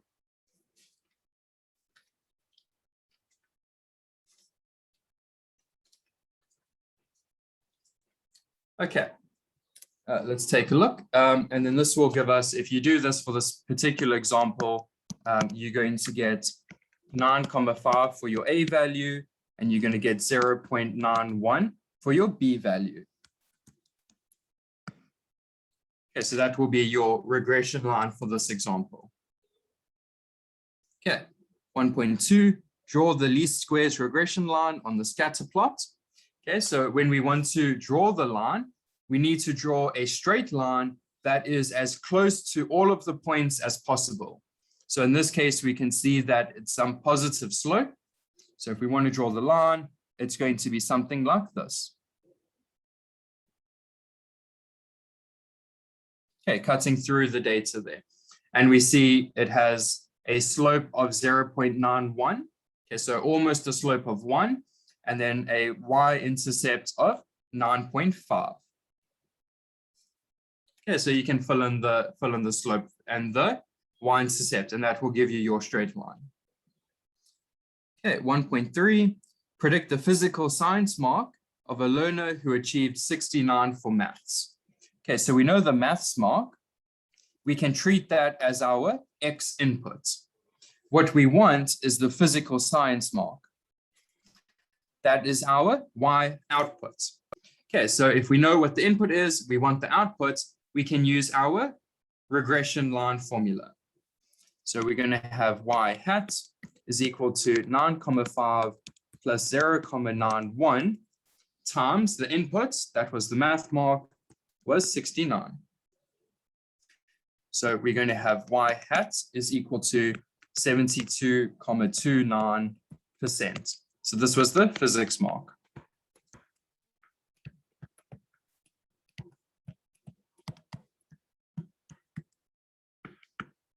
Okay, so if you want to predict other values, we just use the regression line. 1.4, write down the correlation coefficient between maths and physics marks. So again, we're going to go into the calculator because we have the data stored still. We follow all this process again.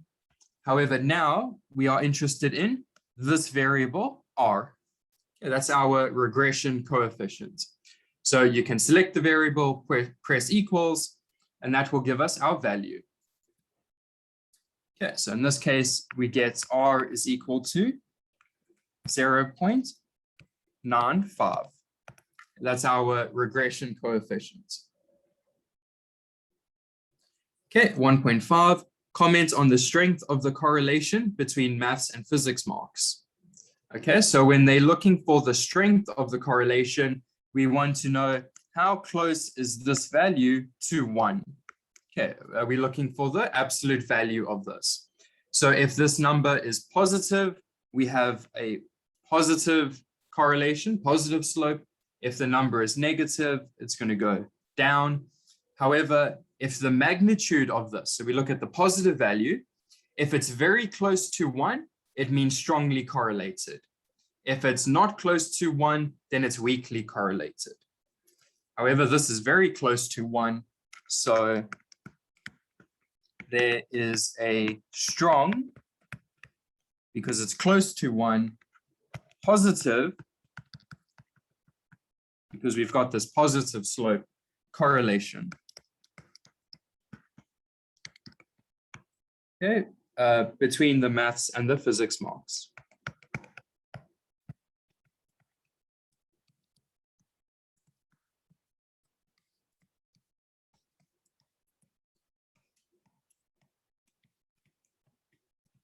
Okay, so you need to mention it's a strong correlation because it's very close to 1, and it is a positive correlation because we know it slopes upwards like that.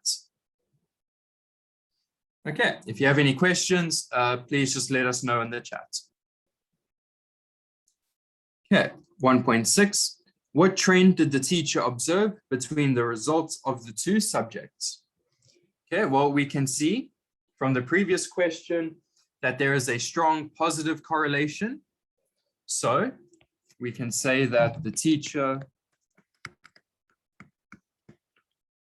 concludes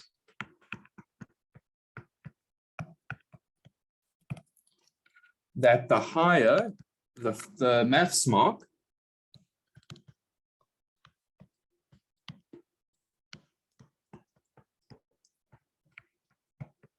the higher the maths mark,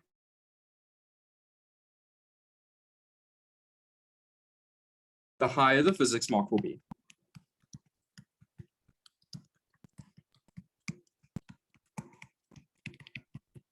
Okay. Why? Because we know it's a strong positive correlation. So if you know the maths mark, then you can predict what the physics mark will be. And since it is a positive correlation, it means a very high maths mark. So something over here, very high maths mark, will then correlate to a very high physics mark. Okay, you can see that correlation happening there. Okay, are there any questions on this?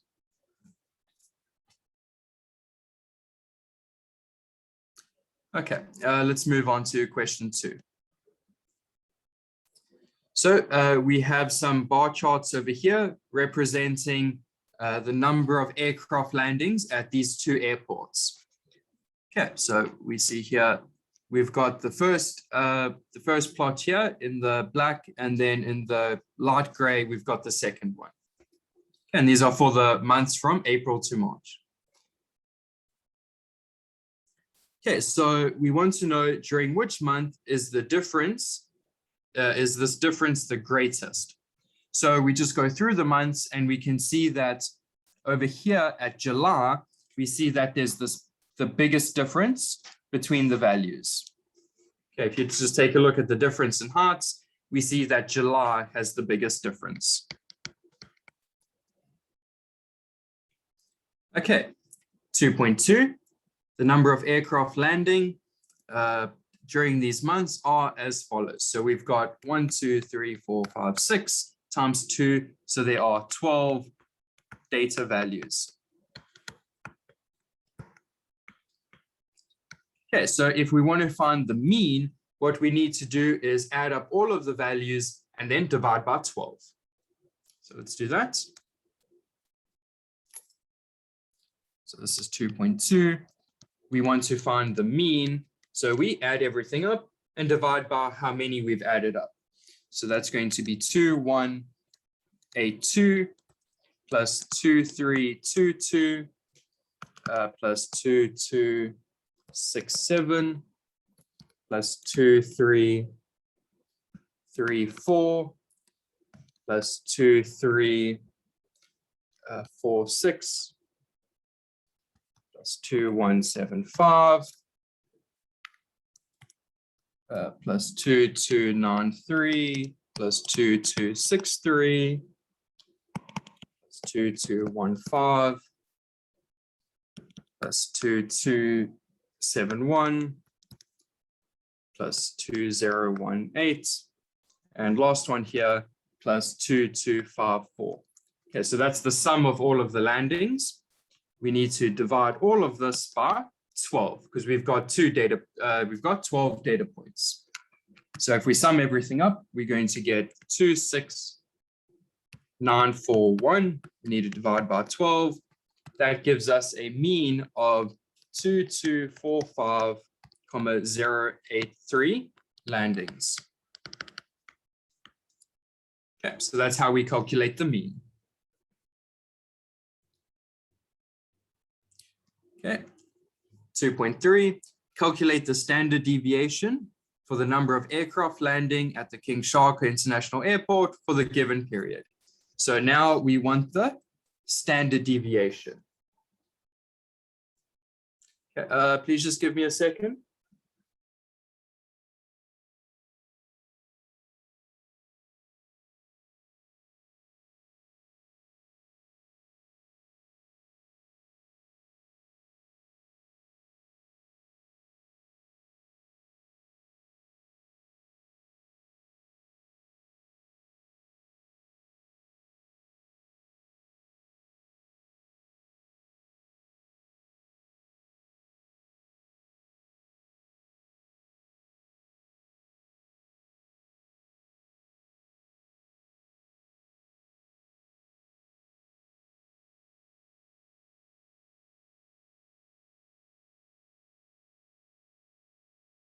sorry about that. Let's carry on. So we want to calculate the standard deviation. So we go through the same process as before.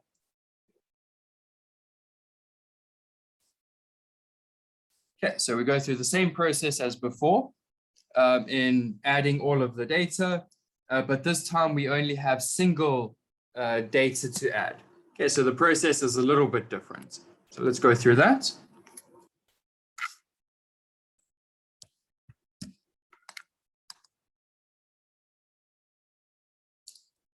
Okay, so we want to calculate the standard deviation.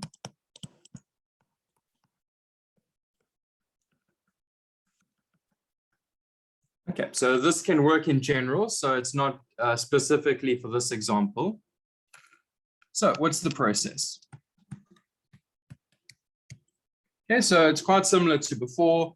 The first step is to press mode. Okay, because we want to change the mode. Then we need to press stats because we want to go into the stats mode. Okay, once we've done that, we're not going to select a plus bx like before because we only have one set of data.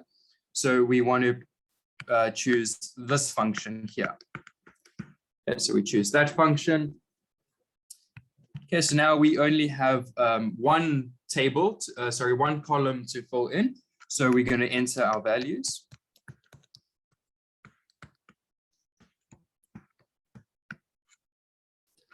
Okay, number 5, once we've filled in all of our values, we press on. Okay, and again, as I said before, don't turn it off. Okay, because if you press off, it's going to clear the memory and you're going to have to start over again. Okay, so just press on. Okay, so once you've done that, everything is saved, and now we can access those variables. So to do that, we can press Shift 1. That will give us the stats option, okay, where all of the stats variables are. Now, in this, now we want to look at the standard deviation. So what we want to do is choose the standard deviation option. So we're going to choose, and depending on your calculator, this could be different. We want to choose this symbol, sigma, or it might appear as sigma x. Okay, so this, you read this as sigma. Okay, this will give you your standard deviation. Okay, so we can go through this process and we're going to get a standard deviation of 86.3.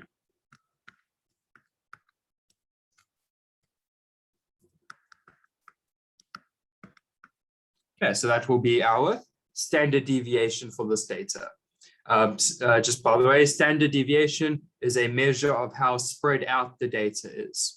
Okay, so we can see all of these values. They are pretty close together, so we expect a smaller standard deviation compared to the values, which we do see in this case. Okay, 2.4, determine the number of months in which the number of aircraft landing were within one standard deviation of the mean. So when they say within one standard deviation, they mean you've got your mean average value. We're looking at all of the flights, one standard deviation above the mean and one standard deviation below the mean. We're looking at that range. Okay, so this is 2.4. So we're looking for one standard deviation from the mean. Okay, so we're looking for a range. Like I said, it's going to be the mean value minus one standard deviation. If they ask you for 2 standard deviations, then it would be 2. Okay, so it works like that. Yeah, but we want one standard deviation here. And this is a range, and then it goes up to our average plus sigma. Okay, so it's one standard deviation on either side. Okay, so what is this range going to be? It's going to be the average value that we worked out before. That was 2245,08 minus the standard deviation we worked out. That was 86,30. And then the upper bound for this is going to be, again, the average 2245,08 plus the standard deviation 86,30. Okay, so we can simplify this. We're going to get 2158,78 as the lower bound, and then the upper bound is 2331,38. Okay, and that's the range that we need to provide. Okay, if you have any issues, please just let us know in the chat. Okay, next question. Which one of the following statements is correct?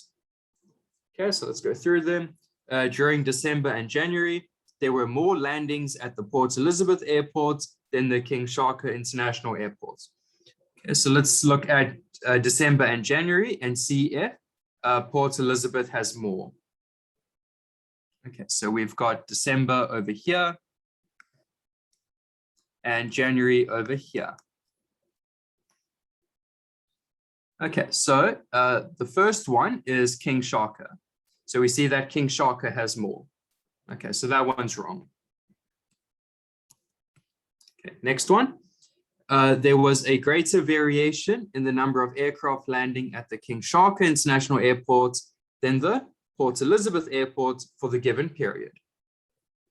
Okay, so how do we work that out? To find the variation, we're going to look at the standard deviation again.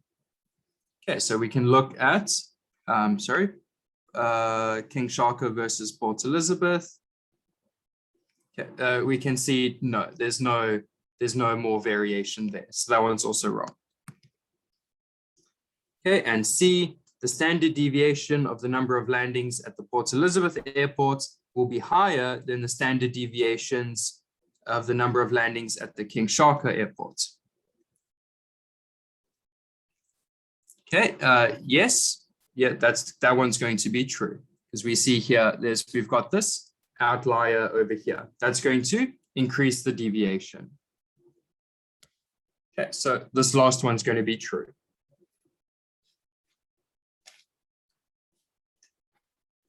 Okay, let's have a look at the next question. Okay, so we've got some analytical geometry here.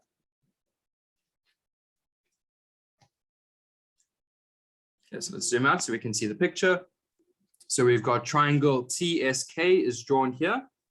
So let me just highlight that. So yes, TSK. The equation of ST is given as y equals 1/2 x plus 6. So ST, let's just fill that in here. That's going to be y is equal to 1/2 x plus 6. That's this line over here. Okay, and cuts the x-axis at M. That's over here. W, that's given. R lies on SK. We can see that over there. Okay, and we know that WR is going to be parallel to the y-axis. Okay, we can see that over here. Okay, WK cuts the x-axis at V. We've got that there. And the y-axis at 0 minus 4. That's over here. Okay, and then KS cuts the x-axis at N. So if we extend this line, it's going to cut at N. Okay. And lastly, TSK is theta. So that looks like a 0. That's a theta over there. Okay, so we've got all the information. Let's see what they want from us.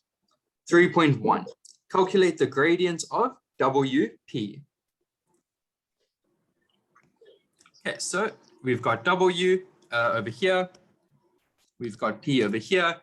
That's a simple substitution. So let's do that.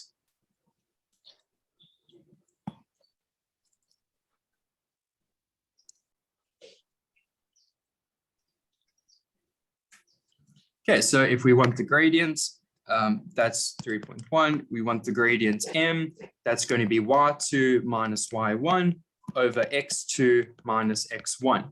And we've got both of these points, so that's really easy. So it's going to be 4 minus 4 over minus 4 minus 0. Okay, so that's going to give us 8 for the numerator, minus 4 for the denominator. So we're going to get minus 2. Okay, which makes sense because if we look at the gradient here, we see that it's sloping down. Okay, so we should expect a negative gradient. Okay, 3.2, show that WP is perpendicular to ST. Okay, so how can we go about doing that?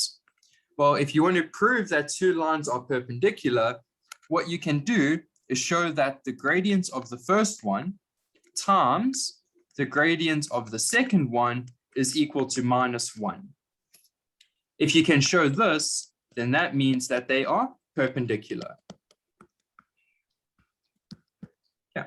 So what we can do is work out the gradients and then check to see if they are perpendicular or not.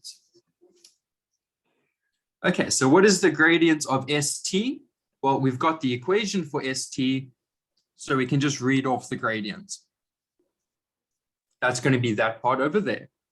So m for ST will then be 1/2. Okay, now the gradient of WP, we work that out over here. This was m of WP, we got minus 2. So m of WP is minus 2. If we take the product of these two gradients, we're going to get minus 1. So that means they are perpendicular. Okay, 3.3. If the equation of SK, that's this line here, let me highlight that.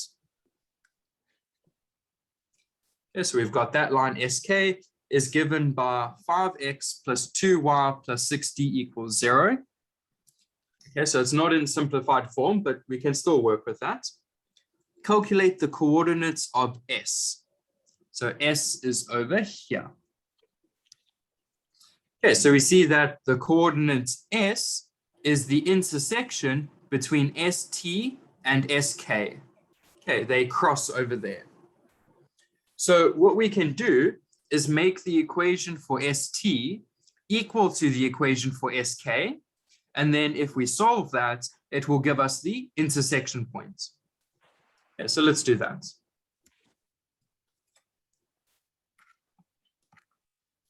Okay, so let's start off with what's given.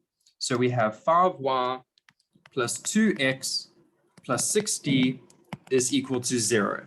Okay, so this is not very friendly. So let's write it in the y equals mx plus c form. Okay, so if we take everything over, we're going to end up with y is equal to minus 2 over 5x minus 12.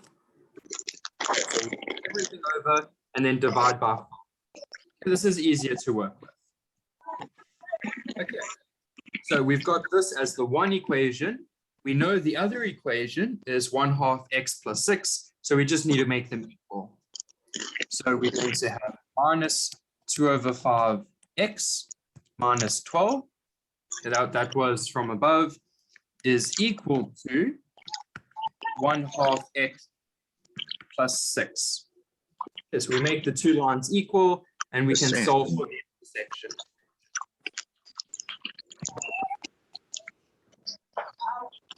Okay, so what we can do now is clear the fraction. So we've got 5 on the left-hand side and 2 on the right-hand side. So the easiest way to clear the fraction is to just multiply by 10. Okay, that will get rid of all those fractions.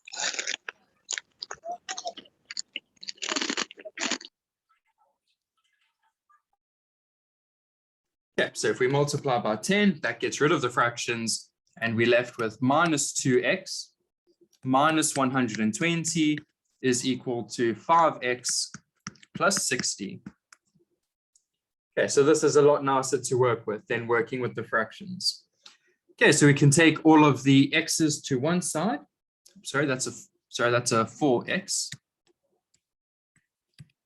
Okay, so we can take all of the x's to one side, we can take all of the constants to the other side, and we're going to end up with 9x is equal to minus 180.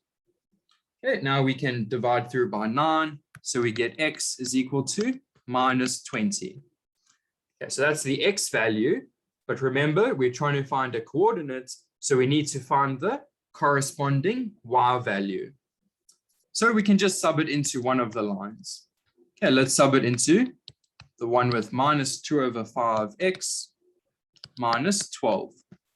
We substitute that into here, and we get y is equal to minus 2 over 5 times minus 20, which we just found, minus 12, and that will give us minus 4. So what we have here is the x part of the coordinates. We have the y part of the coordinates. So we can just combine these two, and we get s is going to be minus 20 minus 4.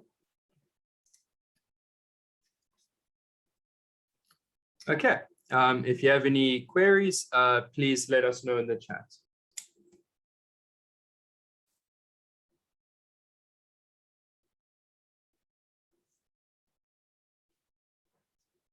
Okay, let's take a look at the next one. Okay, question 3.4, calculate the length of WR. Okay, so let's see where that is. Okay, let's get rid of this line over here. So we want WR, that's going to be this vertical line over here. Okay, we want to know that length. Now, this is pretty easy to work out because it is parallel to the y-axis. So what we can do is look at this y value over here. We can look at this y value over here and take the difference. Okay, and that will give us the length. Okay, so the upper y value minus the lower y value, that will give us the length of that line. However, we don't know what this y value is. Okay, that's missing. However, since it's a vertical line, it means it shares an x value. So if the top x value is minus 4, that means the bottom x value is also minus 4. Okay, it shares an x value. So we know the equation for the line, we know the x value, so we can find the y value. Okay, so let's go through that. Okay, so this is 3.4. So we know the x value for R.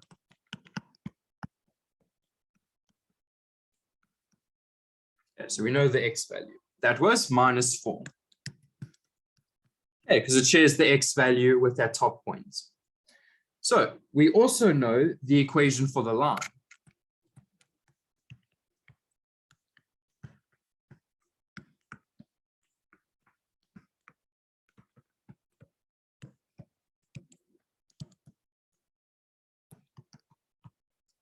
Okay, that was y equals minus 2 over 5x minus 12.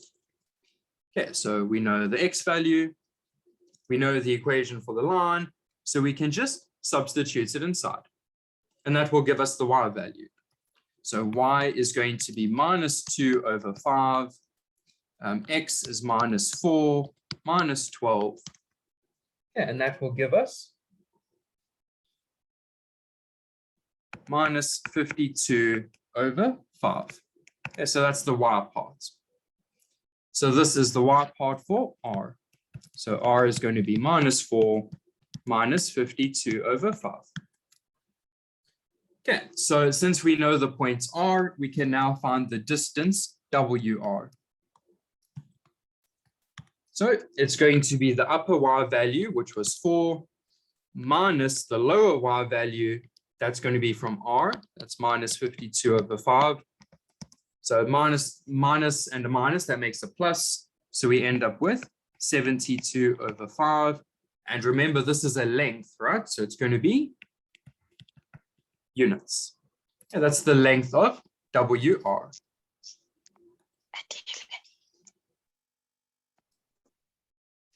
Okay, if you have any issues, please just let us know in the chat and we will get to you.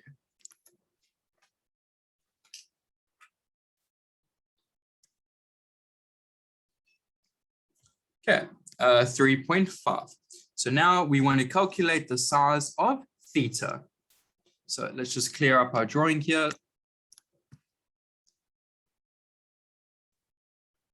Okay, so we want to find theta. That's going to be this angle over here. Okay, so how can we go about finding that angle? Well, we can find beta because we know the equation for that line. So if we know beta, we can also find this angle over here, this green angle. We also know the gradient of ST. That's going to be 1/2. So that means we know this angle over here. Okay, this red angle. Okay, using your arctan. Now, if we know that angle, we also know this angle. Okay, because those angles are opposite each other. So what do we have now? So let's just highlight this here. We've got this arrangement going on here. So we see that theta is an external angle to the green angle and the red angle.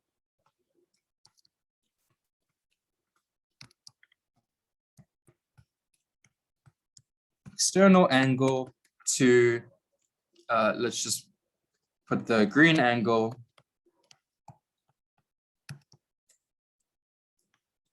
and the red angle. Okay, from our construction that I put here. Okay, so if we can find the green angle, so first we need to find beta, then we can find the green angle.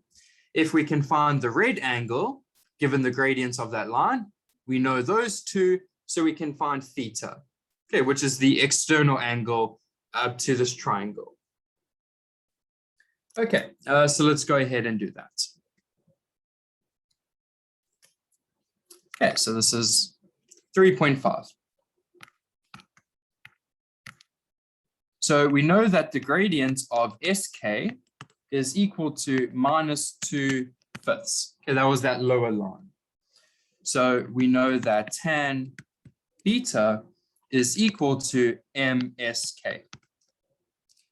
So if we want to know what beta is, we can do arctan of this gradient.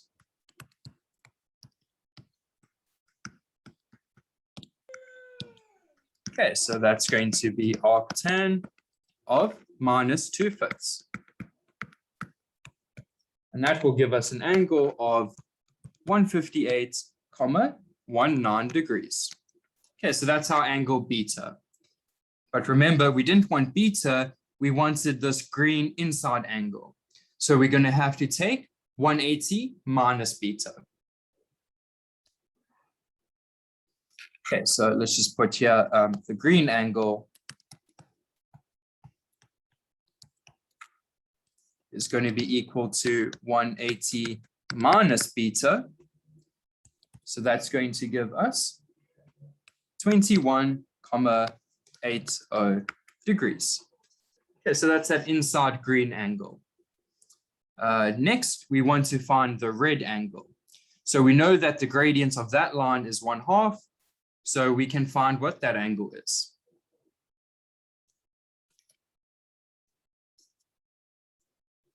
Okay, so we know that M of ST is 1/2. So we can find the angle. So that was, let's call it alpha. So tan alpha is going to be M of ST. So that means alpha is going to be arctan of 1/2. And that's going to give us 26,56 degrees. And remember, this was the red angle.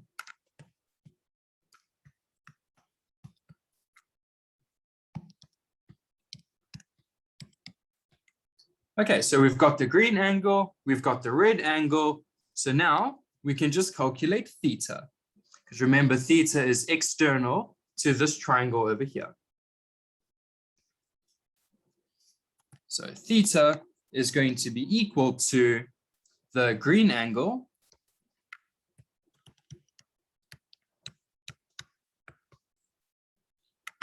plus the red angle. Okay, because that's what it means for the angle to be external. So we can say reason external angle to a triangle. Okay, so that's going to be 21,80 degrees plus 26,56 degrees. So those are the two things we worked out. So we're going to get approximately 48,37 degrees.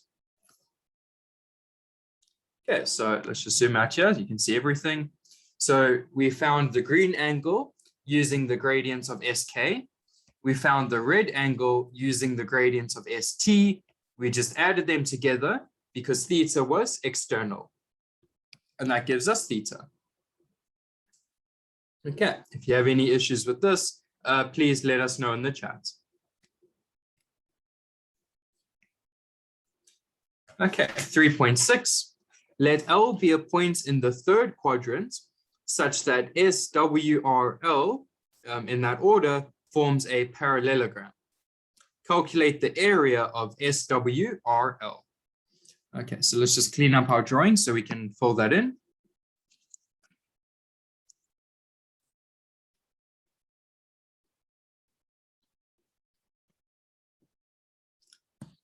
Okay, so which points are we dealing with? Point S, that's going to be here. W, that's going to be here. R, that's going to be here. And L is some other point in the third quadrant. So that's going to be somewhere, let's call it here. So it's going to be L. Okay, so let's connect these up. So we're going to have something like that. And we know that it's a parallelogram. So that will be parallel and equal. And that's going to be parallel and equal. Okay, so we've got our parallelogram. What we want to do is find the area of the parallelogram. Okay, so we don't know what L is. That's missing to us. Okay, so we can't find the parallelogram given all the points of the parallelogram. That's not going to work. So what we can do instead is look at half of the parallelogram and then times by 2. So we can see clearly SR is going to be diagonal to the parallelogram. So that's going to cut it in half. So what we can do is look at this portion over here in yellow. Okay, we know those points. We can work out this area. And then we just times that area by 2. So we can write that the total area is equal to 2 times the yellow area. And that will give us the total area of the, this parallelogram.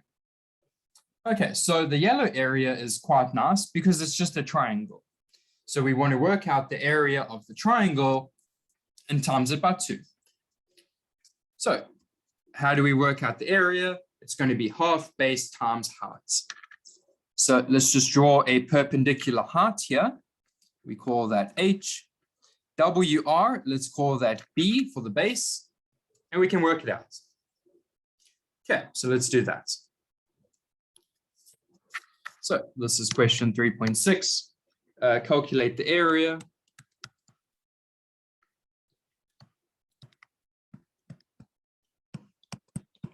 Area of the triangle that we mentioned here. Let's put that in yellow so we can see the yellow triangle. Okay, so how do we do that? So the area of the yellow triangle that we're interested in is going to be equal to 1/2 base times height. Okay, so how do we find that? What was the base? Let's go look. The base was the length WR. Okay, so base is WR. What about the height? The height is going to be the x value for S minus minus 4. So we know here is minus 4, and then S was minus 20. We worked that out. So what is the distance between minus 4 and minus 20? That distance is going to be 16. Okay, so the height is 16.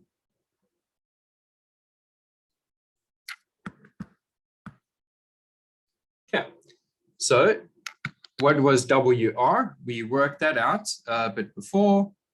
WR was 72 over 5 units. So we can sub that in. So that's going to be 1/2 72 over 5 times 16.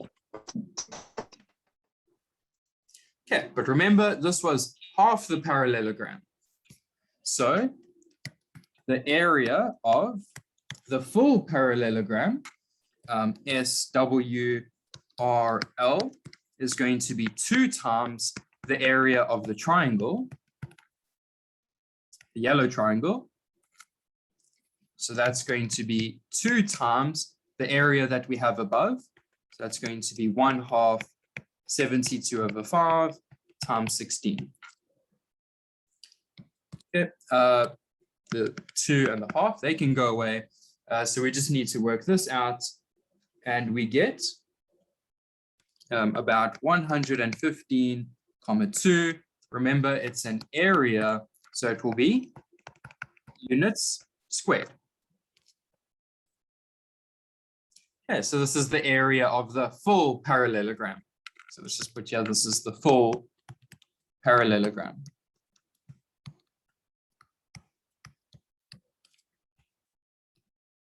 So that was the full parallelogram.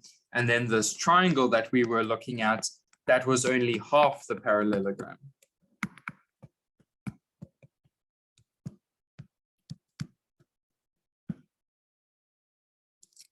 Okay, so that's why we had to times by 2, okay, to get the full area. Okay, if you have any issues, please just let us know in the chat, and we can answer you promptly. Okay, let's go back to the next question here. Okay, question 4.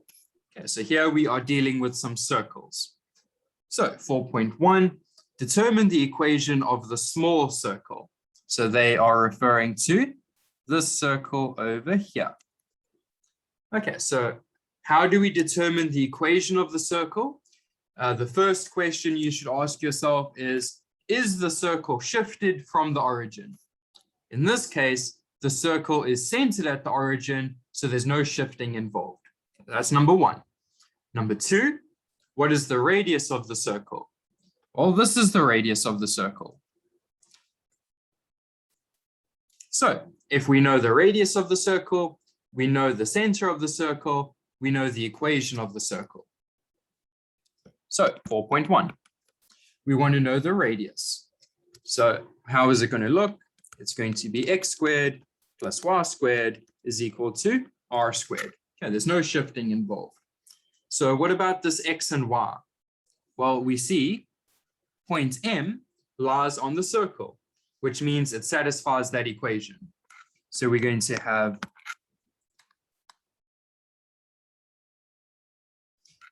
have minus 3 squared is going to be x squared, and 4 squared, that's going to be for y.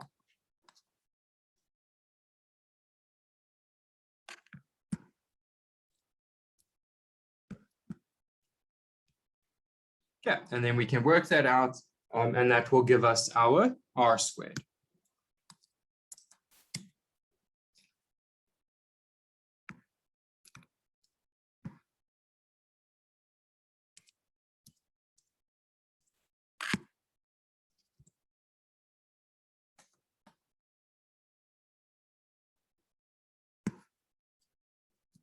Okay, so x is going to be minus 3 squared, y is going to be 4, we need to square that, and that's going to be equal to r squared. So minus 3 squared, that's going to be 9, 4 squared, that's going to be 16, that's going to be equal to r squared. So So we see that r squared is going to be equal to 25. Okay, so that was the missing bit of information that we needed. Okay, this part to put over here. So we know that the final equation is going to be x squared plus y squared is equal to 25. Okay, so that's how we can find the equation of the circle. Okay, 4.2, determine the equation of the circle centered at M. Okay, so let's just clear what we've got here. So we want the circle at M. So that's this circle centered at M, and here's the radius. Okay, so how do we go about finding that? Well, we can see that NT is a perpendicular tangent line. So if we draw out a radius, it's going to be perpendicular. So instead of using this radius, why don't we go ahead and use this radius? Okay, now N has an x value of minus 11. So since we're on the same vertical line, T is going to have a x value of minus 11 as well. Okay, so if we know that this radius starts at minus 3 and goes out to minus 11, then that means the length is going to be 8. So if the length of the radius is 8, we know the center point, we can find the equation. So 4.2, we're going to have x plus 3 squared because we've shifted to the left. There's the center point on the left side there, plus y minus 4 squared.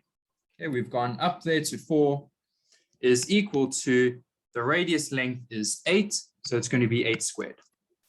So we're going to have x plus 3 squared plus y minus 4 squared is equal to 64. Okay, that gives us our equation for the circle. Okay, 4.3, determine the equation of NM. Let's have a look at that. Okay, let's clear what we've done so far. We're looking at NM. That's this over here. Okay, so to find the equation of the line, we're going to have to find the gradient and the y-intercept. Or we can look at 2 points on the circle. 2 points on the line. Okay, but over here, P is missing. Okay, we don't have the y value for N. So what can we do about that? Well, if we can't find the gradient of that line, why don't we find the gradient of this other line? And if we know that gradient, we can work out the other gradient because they are perpendicular to each other. And that's how we can indirectly work out that gradient. So we know that the gradient of OM is equal to 4 minus 0 over minus 3 minus 0. So that gives us minus 4 over 3. So if that's the gradient for OM, then the gradient for NM will be minus the reciprocal. So M of NM will be minus the reciprocal, so 3 over 4. Remember, because they were perpendicular. So we've got the gradient and we have a point. So we can find the equation for the line.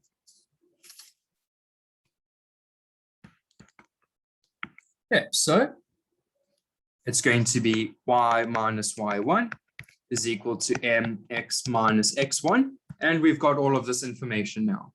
So this will be y minus y1 is going to be minus 4. And then m, we work that out. That's going to be 3 over 4. X minus x1, that's going to be minus 3. Okay, so we can work this out. So we have y is equal to 3 over 4x. And then we're going to have plus 9 over 4 plus 4. Okay, so that means y is equal to 3 over 4x plus 9 over 4 plus 4. That's just going to be 25 over 4. Okay, and this is the equation for NM. Okay, that's this yellow line that I drew there. Okay, if you have any questions, please just let us know in the chat. Okay, 4.4, calculate the length of SN. Okay, so let's just clear up what we've done so far. Okay, so we've got S over here, we've got N over here, and we're missing some values. We don't know what S is, and we're missing the Y part of N. Okay, we want to find this distance. Okay, so how do we go about doing that? Well, first of all, we need to find P, because that's missing from N. Next, we need to find S. Okay, that's missing. And then once we found those two, we can just use the Pythag distance formula. Okay, so let's start off by finding the missing Y value of N. Okay, so this is 4.4. Calculate the length of SN. Okay, so first I said we need to find the missing part of N. So remember, N was given by minus 11, comma, P. But we've just found the equation of the line NM. So if we know the equation, it's going to be y equals 3 over 4x plus 25 over 4. We can just substitute that in. So that means the y part is going to be 3 over 4 times minus 11 plus 25 over 4. So y is equal to minus 2. So if the y is equal to minus 2, that means p is equal to minus 2. So we have n is given by minus 11, comma, minus 2. So that's the first part done. Now we need to find S. So let's take a look here. How could we possibly find S? Well, take note here that MS runs through the full circle, through the origin, through the center of the circle, like so. Which means MO is half the length and OS is the other half of the length. Okay, because the two radii make up the diameter. Therefore, the midpoint between M and S must be the origin. So the midpoint between M and S must be O. Yeah, because the two radii divide up the diameter into half, in two halves there. Okay, so what we can do is just write S as xy for some unknown x and y. And using the midpoint formula, we can find out what x and y are. So the midpoint of SM is equal to 0, 0. That's the origin. So what's the midpoint formula? We're going to have minus 3 plus x over 2 is equal to 0. And 4 plus y over 2 is equal to 0. Okay, so this 0 matches up with the origin there. This 0 matches up with that 0. Okay, so we're going to have minus 3 plus x is equal to 0. So x is equal to 3. 4 plus y is equal to 0. So y is equal to minus 4. So we have x and y. That corresponds to s. So we've got that one. So we've got n. We've got s. So now we can find the length of Sn. So that's going to be the Pythag distance here, 3 minus 11 squared plus minus 4 minus 2 squared. Okay, so you can work this out and we end up with 10 root 2, but remember this is a length, so it's 10 root 2 units. And that's the length of that line segment. Okay, if you have any issues, please just let us know in the chat.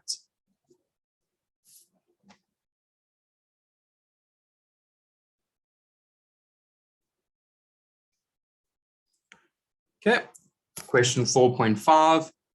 If another circle with center at B, which is minus 2, 5, and radius K, okay, so we don't know what the radius is, touches the circle centered at M. Okay, so it touches the circle at M, determine the values of K, correct to 1 decimal place. Okay, so that's going to be important for the end. Okay, correct to 1 decimal place. Okay, so let's clear this up and draw a little sketch of what's going on.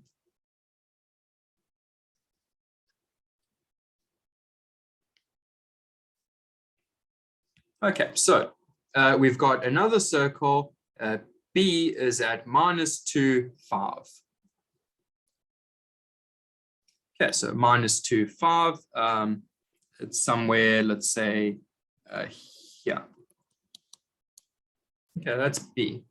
Okay, so it's on the right-hand side of M because the X part is minus 2 and it is above point M because the Y part is 5. Okay, and we know that it touches M. Okay, find the radius K. So we've got some radius, length K, and it's going to touch the circle, something like that. Okay, so what we want to do is find what the possible values of K are. Okay, so let's have a look.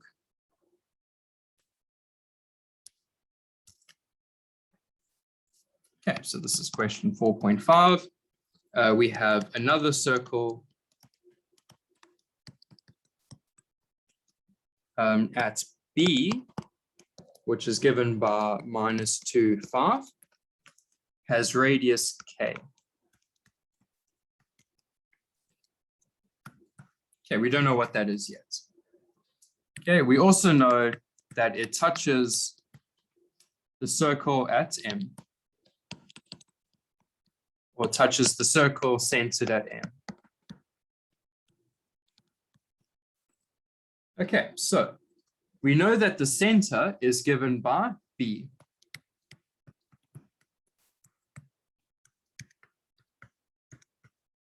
Okay, so what is the distance BM? So the distance from B to M. So that's going to be the square root of minus 2 minus 3. So that minus 3 is from M, plus 5 from point B, minus 4 from point M squared. So this is going to be equal to the square root of 1 plus 1. So that's going to be root 2. Okay, so that's the length BN. Okay, so what is the radius of the circle at M?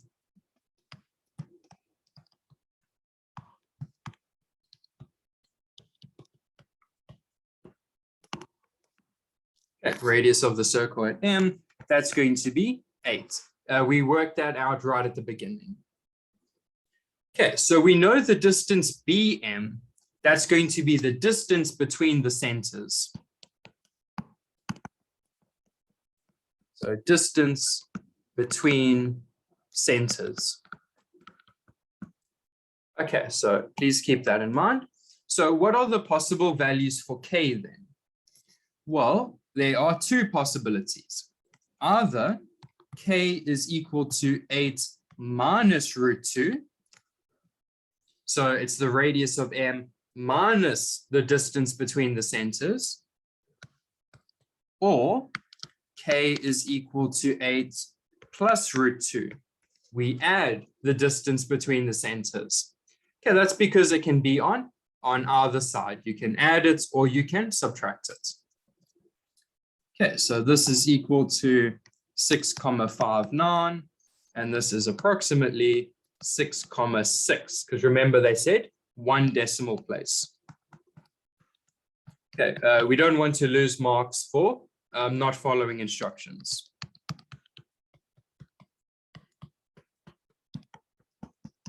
Okay, now we can do the same for the other side. So k is equal to 8 plus root 2.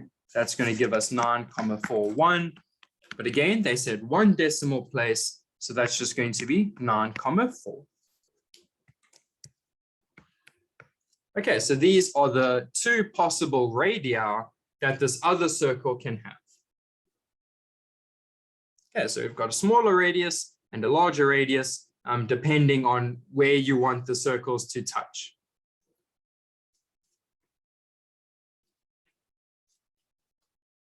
Okay, if you have any questions, please just let us know in the chat.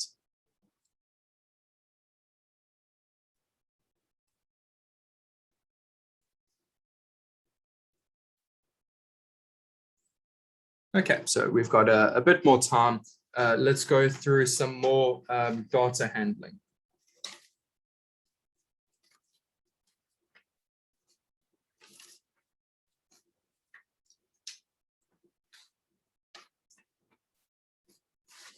The analytical geometry here. So.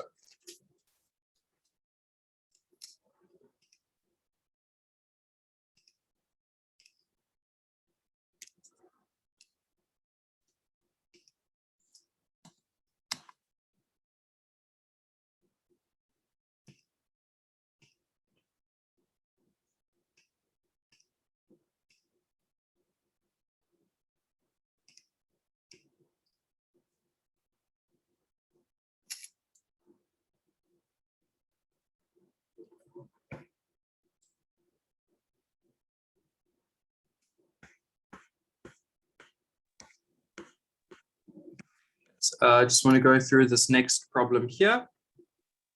Okay, so this is question 3 from the 2019 paper. Okay, so we've got these 2 parallel lines, PT and RS. Okay, 3.1, write down the equation of PR. Okay, so we've got P over here, we've got R over here. We want to work out that distance there. So since this is a purely horizontal line, it only has a y value. In this case, the y value is 5. Okay, 3.2, calculate the gradient of RS. Okay, so we've got both points for RS, so we can easily find the gradient. So M is going to be y2 minus y1 over x2 minus x1. Okay, so this is going to be 5 minus 7 divided by 3 minus 3. Okay, so we're going to get 12 over 6. So that will give us a gradient of 2. Let's just check. We've got a positive slope here. So a gradient of 2, that sounds right. Okay, 3.2.2, calculate the size of theta. That's going to be this angle over here. Okay, so how do we work out that angle? Well, we don't know point P, and we have information missing from point T. So we can't find that gradient. That's not going to help. However, we know that PT and RS are parallel. So that means this angle here is also theta. Okay, because they're parallel. So we know the gradient of RS is 2. So that means the gradient for PT is also 2. So they share the same gradient and they share the same angle. So that means we can use this gradient to work out the angle. Okay, so we know that tan theta is equal to MRS, which is equal to MPT. So tan theta is equal to 2. So theta is going to be arctan of 2. You can just use your calculators for that one. We get 63,43 degrees. Okay, so that's the angles theta on both sides there. Okay, 3.2.3, calculate the coordinates of D. So we've got here D, that is the y-intercept of this line, of the SR line. So if we can find the equation of the line, then we can just read off what the y-intercept is. Okay, so let's do that. So we know that the gradient of the line is 2. Okay, we worked that out before. So we can just use y minus y1 is equal to mx minus x1. So y minus 5 is equal to m, which is going to be 2. We worked that out. X minus x1, that's going to be 3. So y is equal to 2x minus 6 plus 5, that's going to be minus 1. So what we can do, remember we wanted to find D, we just read off the y-intercept here, so it's going to be minus 1. Okay, so that means D is going to be 0 minus 1. Just make a little note, it's the y-intercept.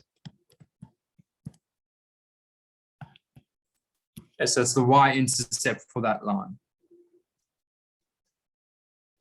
Okay, 3.3. If it is given that TS minus 2 root, TS is equal to 2 root 5. Okay, so we've got that length is 2 root 5. Calculate the possible values of K.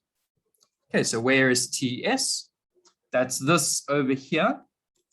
We know that that length over there is 2 root 5. Okay, what's the possible values of K? Okay, so we've got K over there. Let's take a look at that.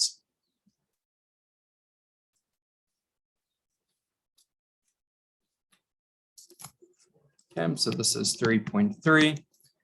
We know that TS is equal to 2 root 5. We want to find what K is. Okay, so we know the length, so we can just use Pythag distance.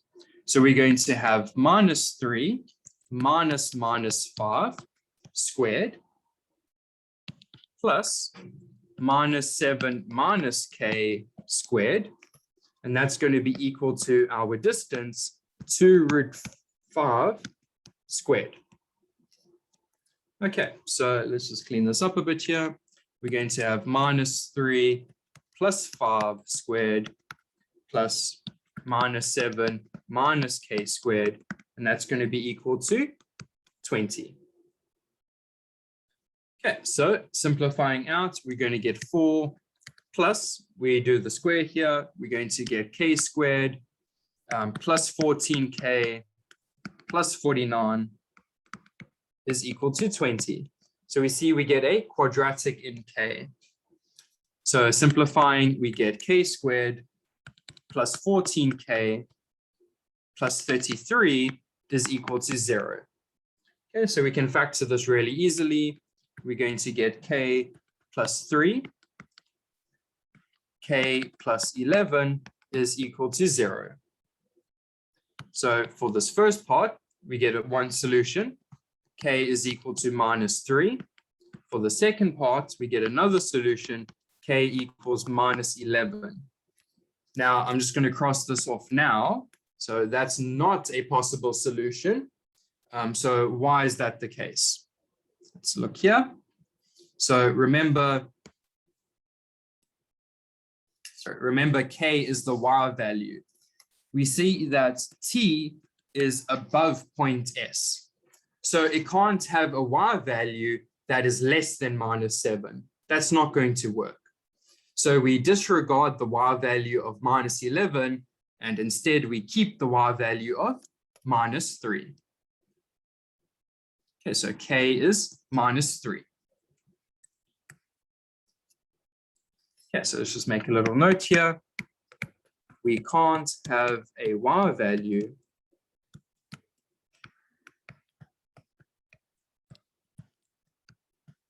below the point S, i.e. t is above S.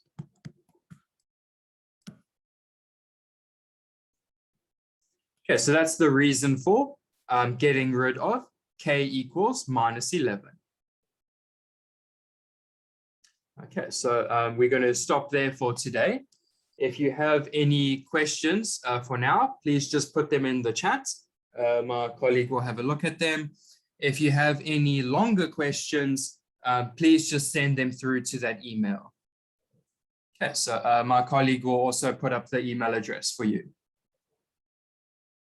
Okay, one more thing. Please remember to fill in that form, okay, just to give us a little bit of information and feedback. Okay, so thank you, everyone.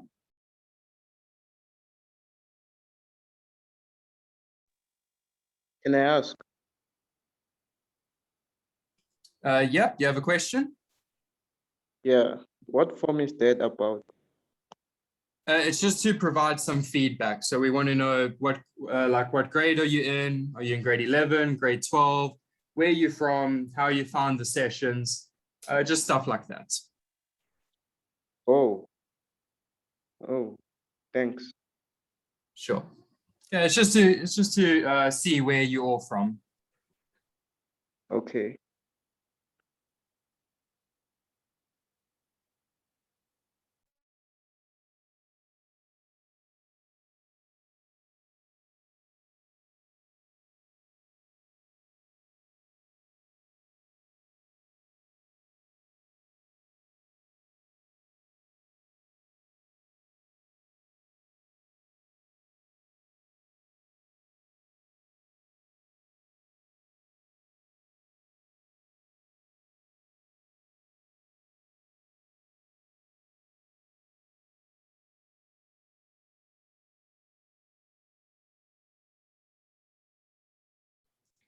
Okay, so we're going to be ending the session now. If you have any further questions, please can you just post them to that email.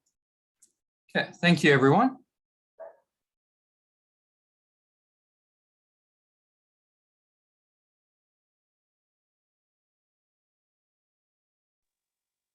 Do we have a session tomorrow?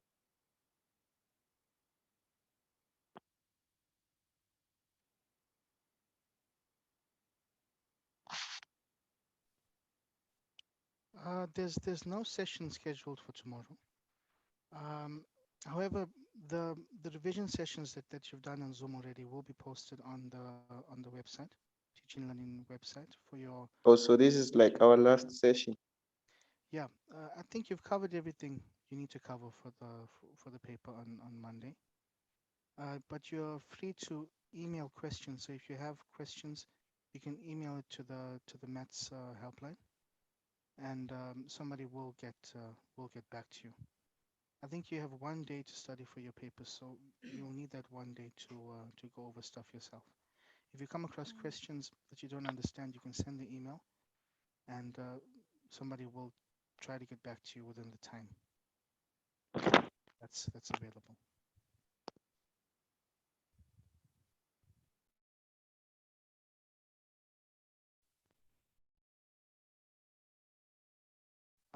Are you finished, Brandon? I think Brandon has left. Okay, thank you all for attending. Thank you.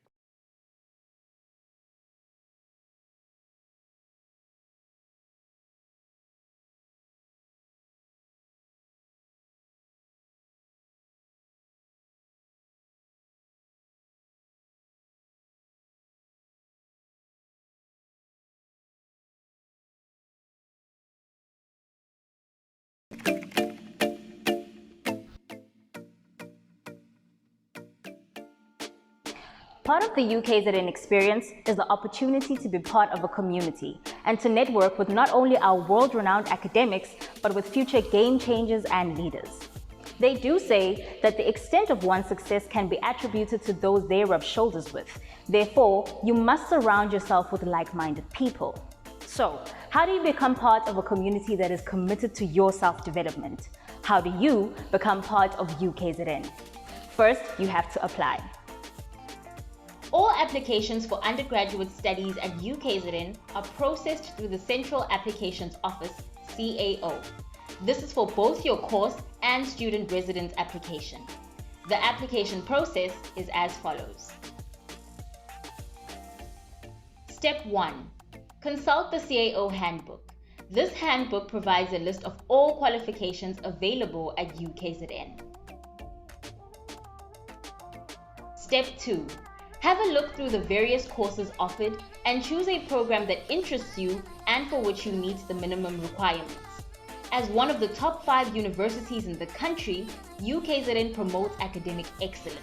So meeting the minimum requirements does not guarantee you a place to study. Step 3. Find the program code linked to your chosen qualification. This is the code you need to enter in your application form. Okay, let me show you something. You see, a code has 3 parts. Example, for BCom in accounting, the code is KN-P-BCN or KN-W-BCN. Crazy code, right? Well, basically, the KN stands for UKZN, the middle part stands for the campus of your choice, P for Pietermaritzburg, W for Westville. Then BCN stands for the actual course. Make sure to get these codes right. Step 4. Use this program code when completing your CAO form, which is available from the CAO website. Your application will be sent to UKZN. You can always check the status of your application using your CAO number, ID number, or passport number on this website, www.caocheck.ukzn.ac.za. For more information, visit www.cao.ac.za. It's that easy. Pay close attention to closing dates for qualifications. For example, MBCHB closes on the 30th of June, whilst other undergraduate programs close on the 30th of September. What are you waiting for? Apply now and shape your future today.